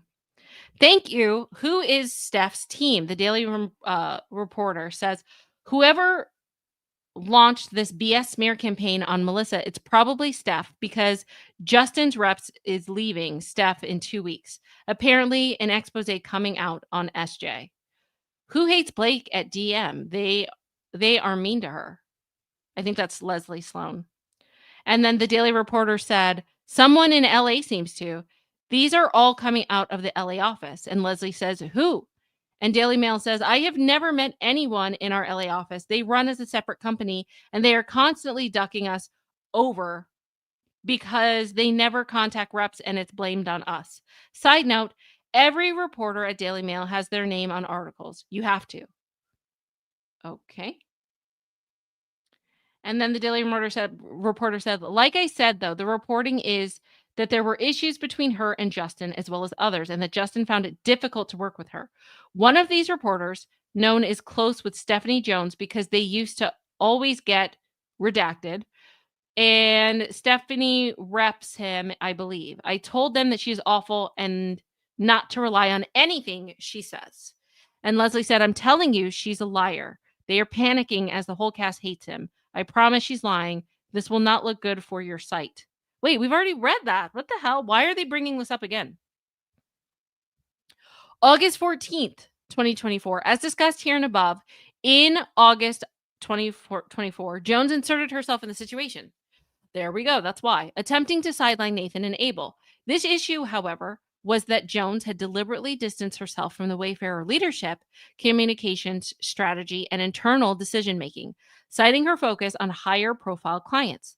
Wayfarer had no objection to Jones's disengagement, as Abel was their trusted advisor, and they had no interest in becoming entangled in Jonesworks' internal politics. Furthermore, Jones had been on a family vacation during the critical period of the press campaign and film premiere. Despite her physical distance, Jones' attempts to intervene were clumsy, unwelcome, sporadic.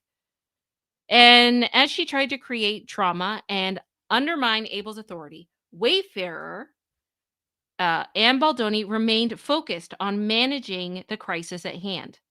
On August 14th, 2024, in a final effort to position herself as the key player for Wayfarer's account, anticipating Abel's imminent departure from Jones' work, Jones sent a disorganized strategy outline and included a veiled threat to Wayfarer, reminding Heath of their contractual agreement.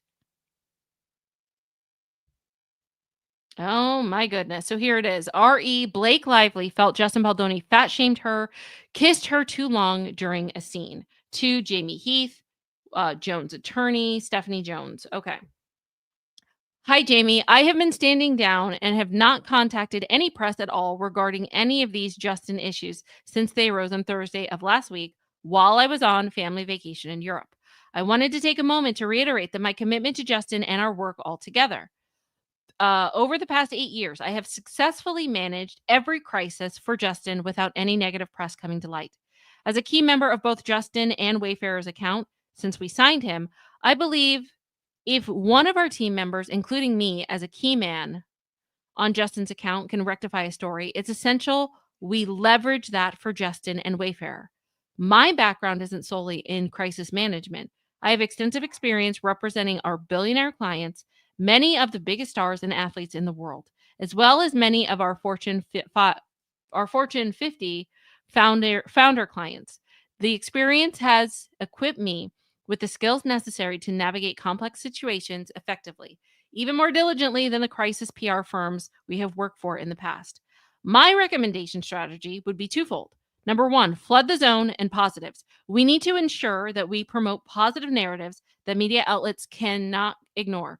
Currently, most stories are heavily biased towards Blake's perspective, leaving Justin unrepresented. It's crucial that we fight for every inch of every story, which requires far more effort than typical crisis PR want to put forth in experience working with specialized crisis teams. Number two, prepare alternate stories. We should mobilize a robust network of supporters and third party advocates ready to counter these narratives on deep ground, as well as some on the record, making it clear that the claims being made are untrue and unfounded.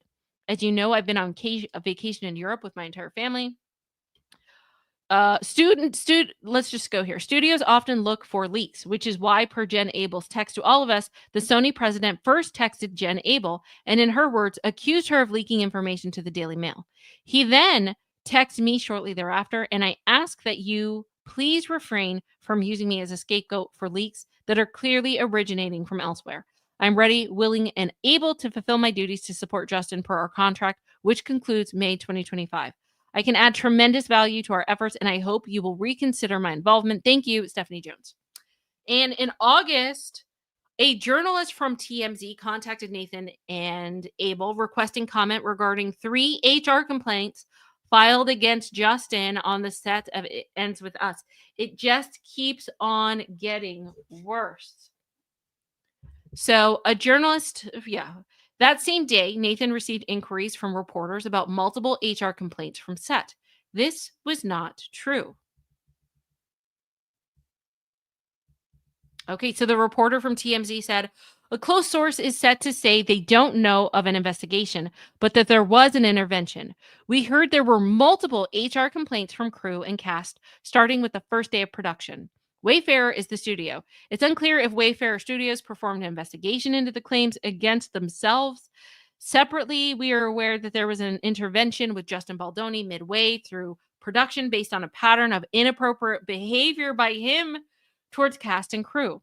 And the tag team said off record, the only complaint which not confirmed if it was an official HR complaint was a guy up for a gig on a crew complained that the younger guy who got it did so because of ageism.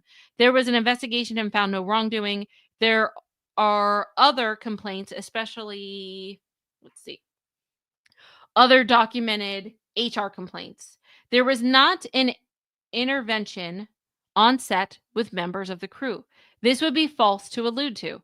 Blake and Ryan had Justin and his teams over for a meeting where Blake expressed all of the things that she was upset about. This was not Justin versus the team behind the film. It was his team versus Blake and Ryan. More of a contentious meeting. The way it reads now reads as if it was a proper intervention with cast and crew. Not true. The reporter said, thank you. I just sent the IM. I'll keep you posted. What's the email for Wayfarer? Need legal to reach out. Okay. It's starting to get juicy. It's starting to steam up. Are you guys still with me? Are you guys with me? Okay.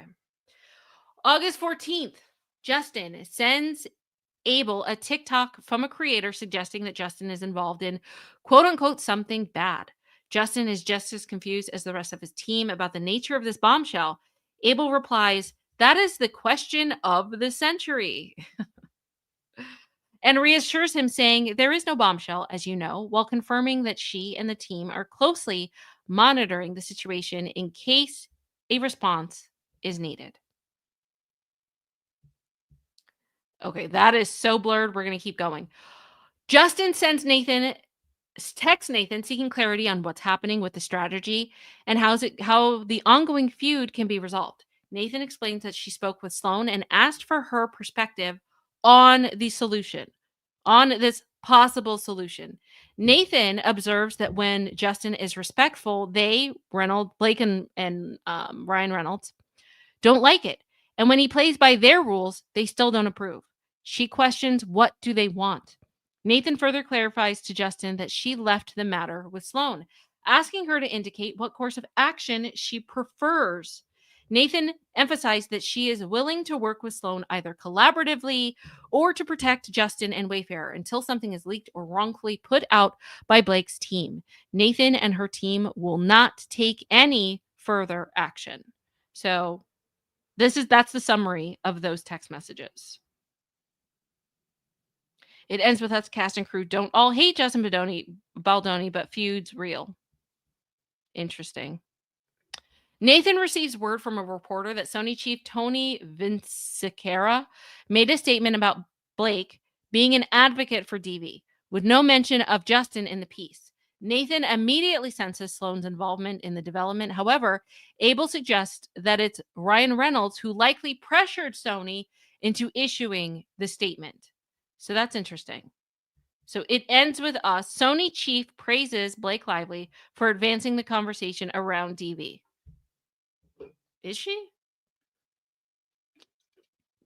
I mean, I guess she is now. I mean, that is true. She did she did do an about face, I guess. But that's after the fact. Okay, same day, I think, organic articles come out in response to Blake's promotion of the film. Blake Lively dragged for making light of domestic violence. People are disgusted by Blake Lively's cutesy press tour for It Ends With Us. More organic articles come out in response to Blake's promotion of the film.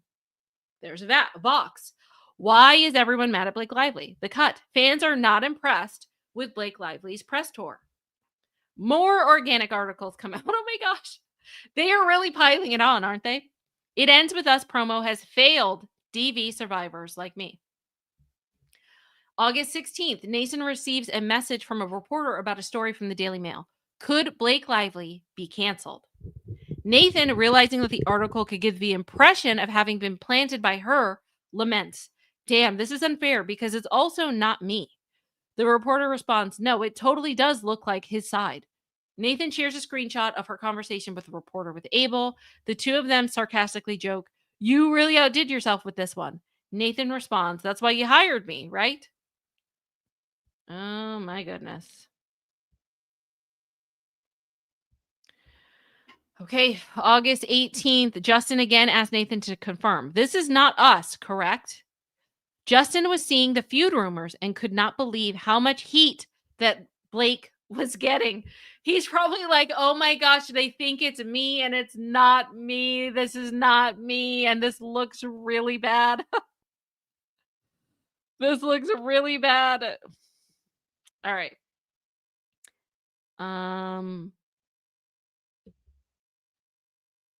So he's shocked, right? He couldn't believe how much heat that Blake was getting. Nathan reassures him, "No, none of us would ever do this." Nathan continues, "There is the struggle where it's kind of maybe even unbelievable the way people are turning against her. It was organic. She's blown herself up by her own actions." I wonder if they felt, I mean, obviously Justin was probably horrified, but at the same time probably felt vindicated, like this was karmic energy coming back to him, but horrified as well. It's like, no, we don't need karmic energy right now because this is affecting me. All right. Yeah, there's just article after article. They just are plastering this with Blake Lively basically just getting completely pummeled in social media.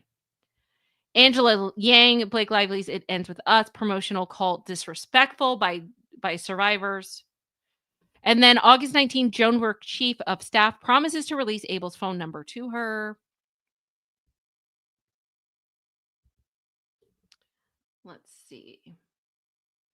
Okay. Hi, I only just removed you from those aliases if a few minutes ago.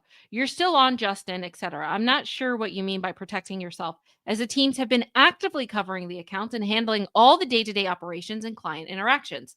Part of our timing of when to communicate with clients is guided by our collective decision as a team. We discuss sharing news with clients on Monday.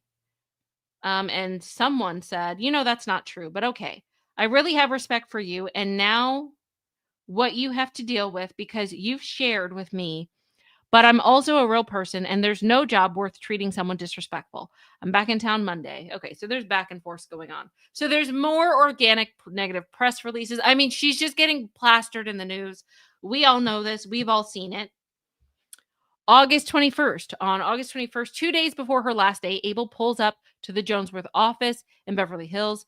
There, she is confronted by a physically imposing security guard, a lawyer sitting at a conference table covered in documents, an IT professional, and Jones, chief of staff, who had flown in unannounced from New York.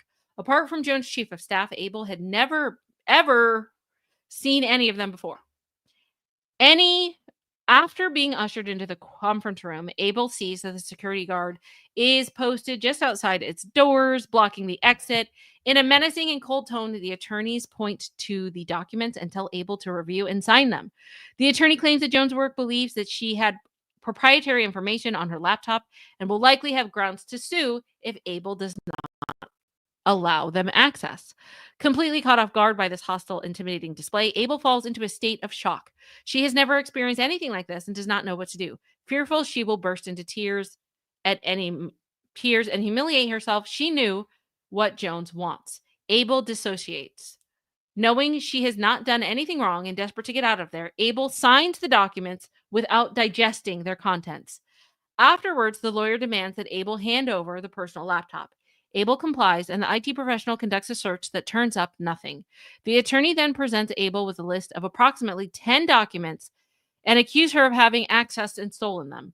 Abel denies having done so, and the IT specialist conducts a further search of her laptop, which again turns up nothing.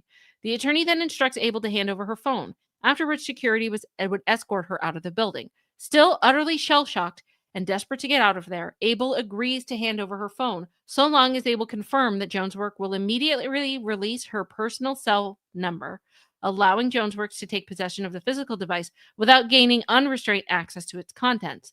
It will also enable Abel to get a new phone and move on with her life without undue disruption. Abel pleads with Jones to release her number in a text the following day. So she wants her new cell phone, right? On the same day that Abel's phone is seized by her employer, Stephanie Jones Nathan received a call from Leslie Sloan, Lively's publicist, telling her that she has seen her text and that they will be sued. Wait, are they saying that whole lawyer situation was from Leslie Sloan's side? Hold on a second. Is that what I'm getting from this? So she gave consent, but she didn't need to? Is that where she got either that or that information was passed to her information that was on her phone was passed to Leslie Sloan? How many days? Hold on. August 21st, that happened. And what day did they download her phone? I'm trying to scroll up just to see. It was the same day. No, 2 days before. August 24th. No, this is August. August 24th is when the whole hostile takeover of the phone, downloading all of her images, right? August 21st. And August 21st, that same day. Wow. She'd seen her text and she's going to be sued. That was a collaborative effort, it looks like. There's the phone call. 3 minutes. On August 23rd, Justin sent Nathan a suspicious profile, suspecting it of trolling Blake. Nathan confirms that 100% that this is not anyone from your team whatsoever. So there's Justin. This is an example of someone trolling Blake on all my posts, but doesn't seem like a real account. Melissa Nathan said, yet it could be an actual troll, as they exist too. Yes, but 100% this is not anyone from your team whatsoever. August 24th, Nathan's tag team continues to see organic backlash from Blake without the involvement of Tag. The article in question, Blake Lively fearing for her career amid IT ends with us backlash. Blake Lively fearing for her career amid it ends with us backlash. God, so over this. I'm sure Leslie thinks we placed this one as well. And Melissa said, yep, the same. August 27th, Nathan further assesses Justin. Oh, reassures, I'm sorry. Further reassures Justin that everyone I speak to and so many chats that don't even know I'm on this are all pro you. I know that's not your intention either to make her or anyone an outcast, but the sentiment is pro you. Justin responds, "Thank you for sharing and praying for Blake and Ryan has been helpful." Oh, really? So he's been praying for both of them and that's been helpful. Praying for them have been helpful. It's all you can do, truly. August 30th, the internet continues to churn out new stories. Justin asked Nathan how she feels and if she shares any concerns. Nathan reassures her that there was no truth to anything. So, what can they say? Just speculative BS.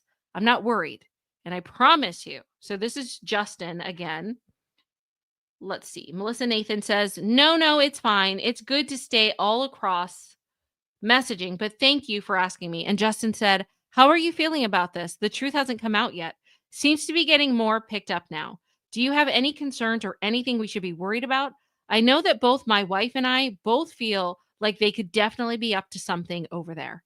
And Melissa said, "I'm not feeling any type of way. I think people are still looking because it became such a gigantic story, but there's absolutely nothing else that they can do and have missed every timing opportunity to do it. We also know there was no truth to anything, so what can they say? Just continual speculative BS. I felt you were in danger for anything minor. I would tell you. I'm not shy. I think it has a lot to do with all the worry you felt previously for sure. But people have moved on, and she looks absolutely horrendous. I can't even think what her next move will be. I would have to have some positive movie news or new announcement for a new hair mask. It's really a good sign that no one in the media side has come to even ask anything.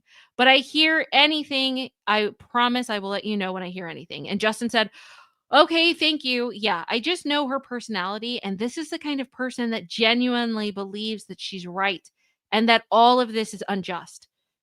And Melissa said, "She fully does. I know it." Then Justin said, "So those people seek justice at any cost. That's why I just have a hard time believing she's done, but trusting you and grateful for you."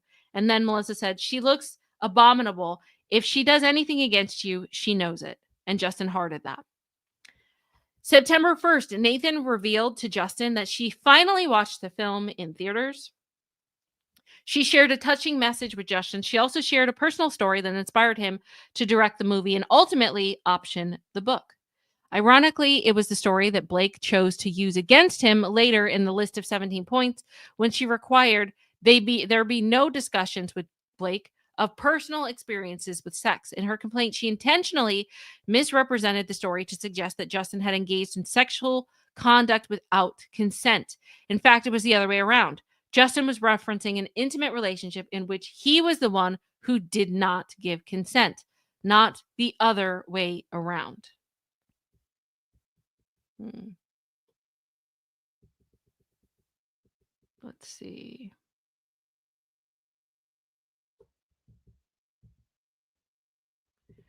Let's try to go in. Okay, let's see. Even though this is so bad, let's see if we can. Oh my gosh, there's no way. There's no way.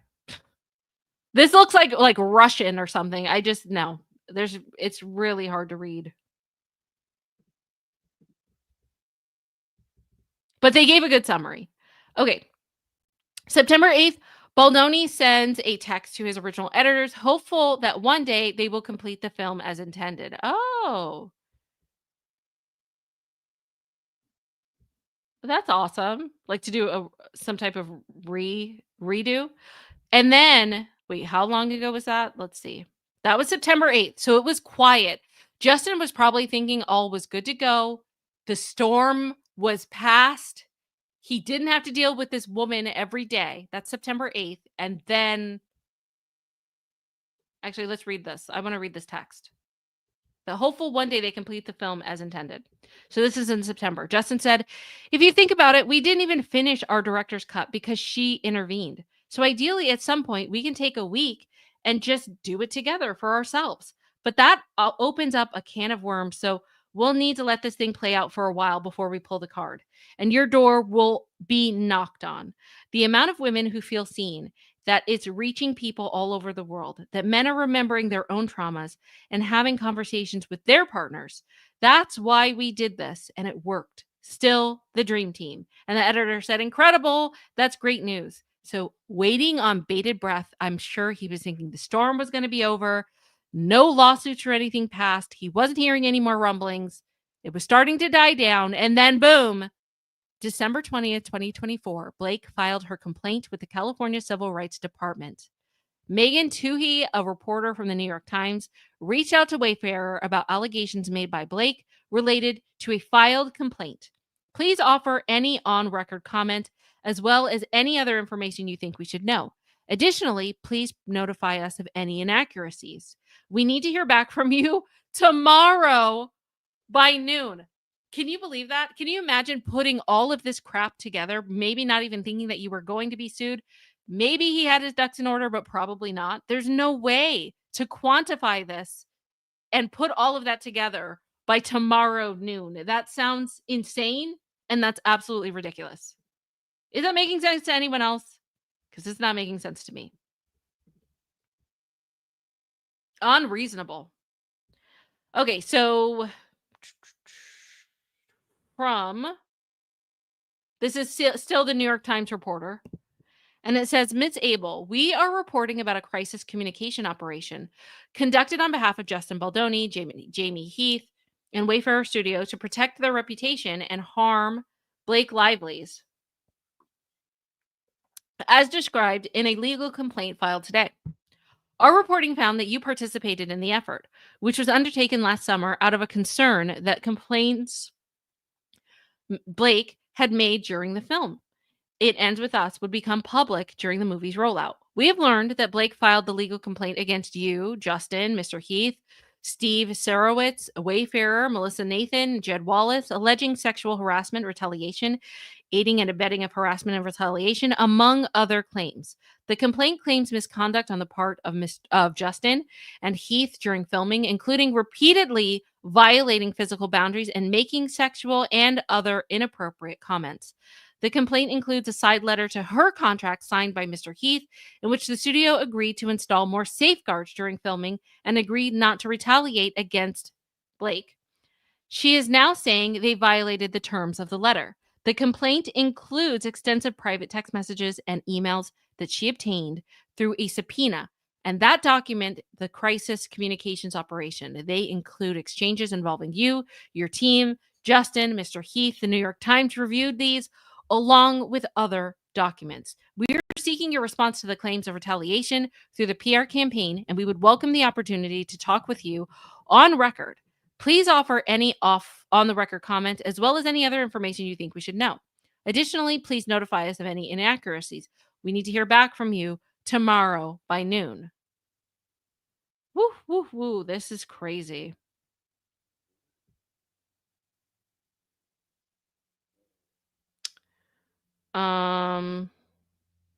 Okay. What is this? This is weird. The way that this is written out is weird. Oh, okay. So they're just writing down. So they're doing a summary.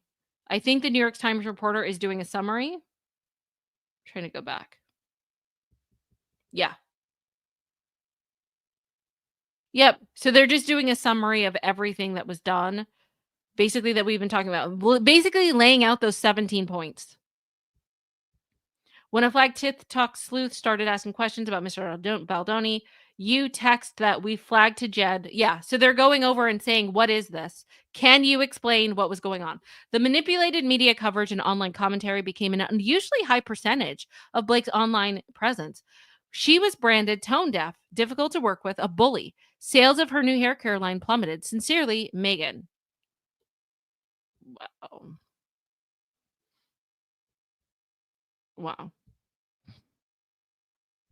Okay, December 20th at 2:16 a.m., Wayfair's representatives respond to the journalists and unequivocally denied Blake's accusations.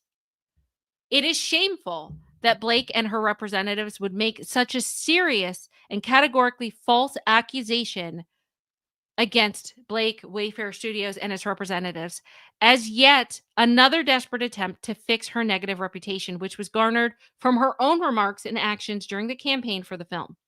Interviews and press activities that were observed publicly in real time and unedited, which allows for the internet to generate their own views and opinions. These claims are completely false, outrageous, and intentionally salacious, with an intent to publicly hurt and rehash a narrative in the media. Wayfair Studios made the decision to proactively hire a crisis manager prior to the marketing campaign of the film to work alongside their own representative, with Jones' work employed by Stephanie Jones. Due to the multiple demands and threats made by Miss Lively during production, which included her threatening to not showing up to set, threatening to not promote the film, ultimately leading to the demise during the release if her demands were not met. It was also discovered that Blake enlisted her own representative, Leslie Sloan, with Vision PR, who represents Ryan Reynolds, to plant negative and completely fabricated and false stories with the media, even prior to any marketing had commenced for the film, which was another reason why Wayfair Studios made the decision to hire a crisis professional to commence internal scenario planning in the case they needed to address. The representatives of Wayfair Studio still did nothing proactive nor retaliated. The only response to incoming media inquiries were ensure balance and factual reporting and monitored social activity. What is pointedly missing from the cherry-picked response is the evidence that there were no proactive measures taken with the media or otherwise. Just internal scenario planning and private correspondence to strategize with is standard operating procedure with public relation professionals. The same day, December 24th at 10:11 a.m., almost 2 hours before the deadline given by Toohey for plaintiff's response, the Times published the article. No way. No way. Wait a second. At 2 a.m., that's what was responded. Was that on the 21st? Okay, 2 a.m. on December 20th.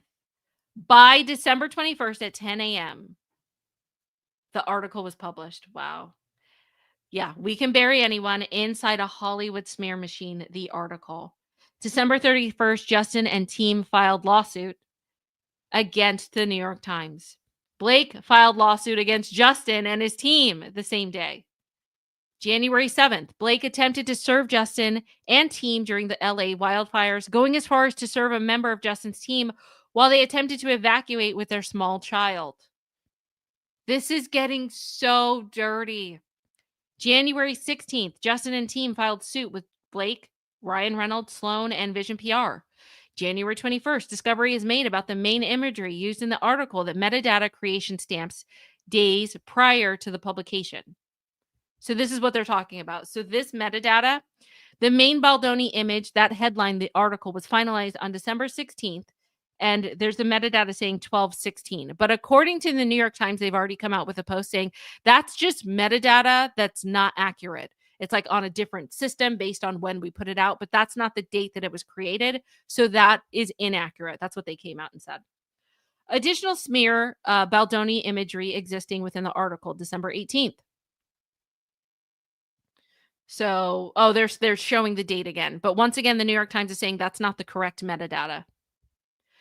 January 26th, it was determined that the promotional video for Blake's smear campaign article was finalized on December 12th. The video's preload static imagery for the promotion says it was created. Yeah. But once again, the New York Times has come back and said, no, that is inaccurate. That is not the correct date as far as metadata is concerned. So yeah, so right now they're just going through the metadata, showing and trying to say that this was a coordinated attempt by Blake and the New York Times way before she filed the lawsuit. The New York Times aggressively denies that, completely says that the allegations are false, and says that this metadata is just inaccurate and not factual. So once again, it's just, it's the same thing over and over again. Let's see if they do anything else as far as once again, more net metadata. Oh, there's the author, Melissa Toohey. That's her. That's interesting. Okay. Once again, more metadata. So they're just going through metadata at this point. More metadata. More Metadata. Okay, January 28th. It's confirmed that the PDF version of the complaint filed by Blake was indexed on the New York Times domain December 10th, 2024. Once again, the New York Times denies that. So yeah, they're just going through dates here. Let's keep going.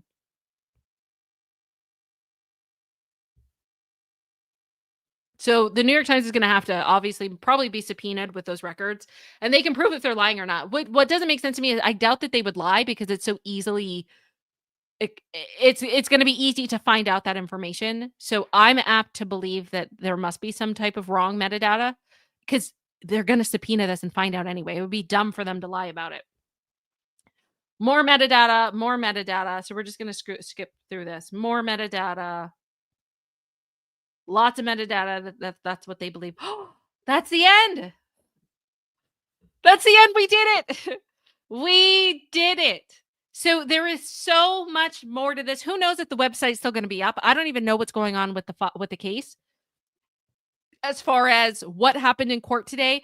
How about we come back, same place, same time tomorrow, and we discuss everything that's happened in court. I want to know what your take is on everything. Maybe we'll take some calls tomorrow, and especially everyone that watched on the replay, so that we can all be on the same page as far as what is going on. Okay. But this is not looking good. True for either party. Just I doubt that Justin wants to be involved in this, but it's really at this point not looking good for Blake and especially Ryan. I was really surprised at everything that happened with Ryan. If you guys haven't seen the part 1 that explains everything, you're going to want to go back. So this is in part 2. This is in 2 installments. Have fun reading. I hope that you guys like this. Yes, LC, thank you. Like and subscribe.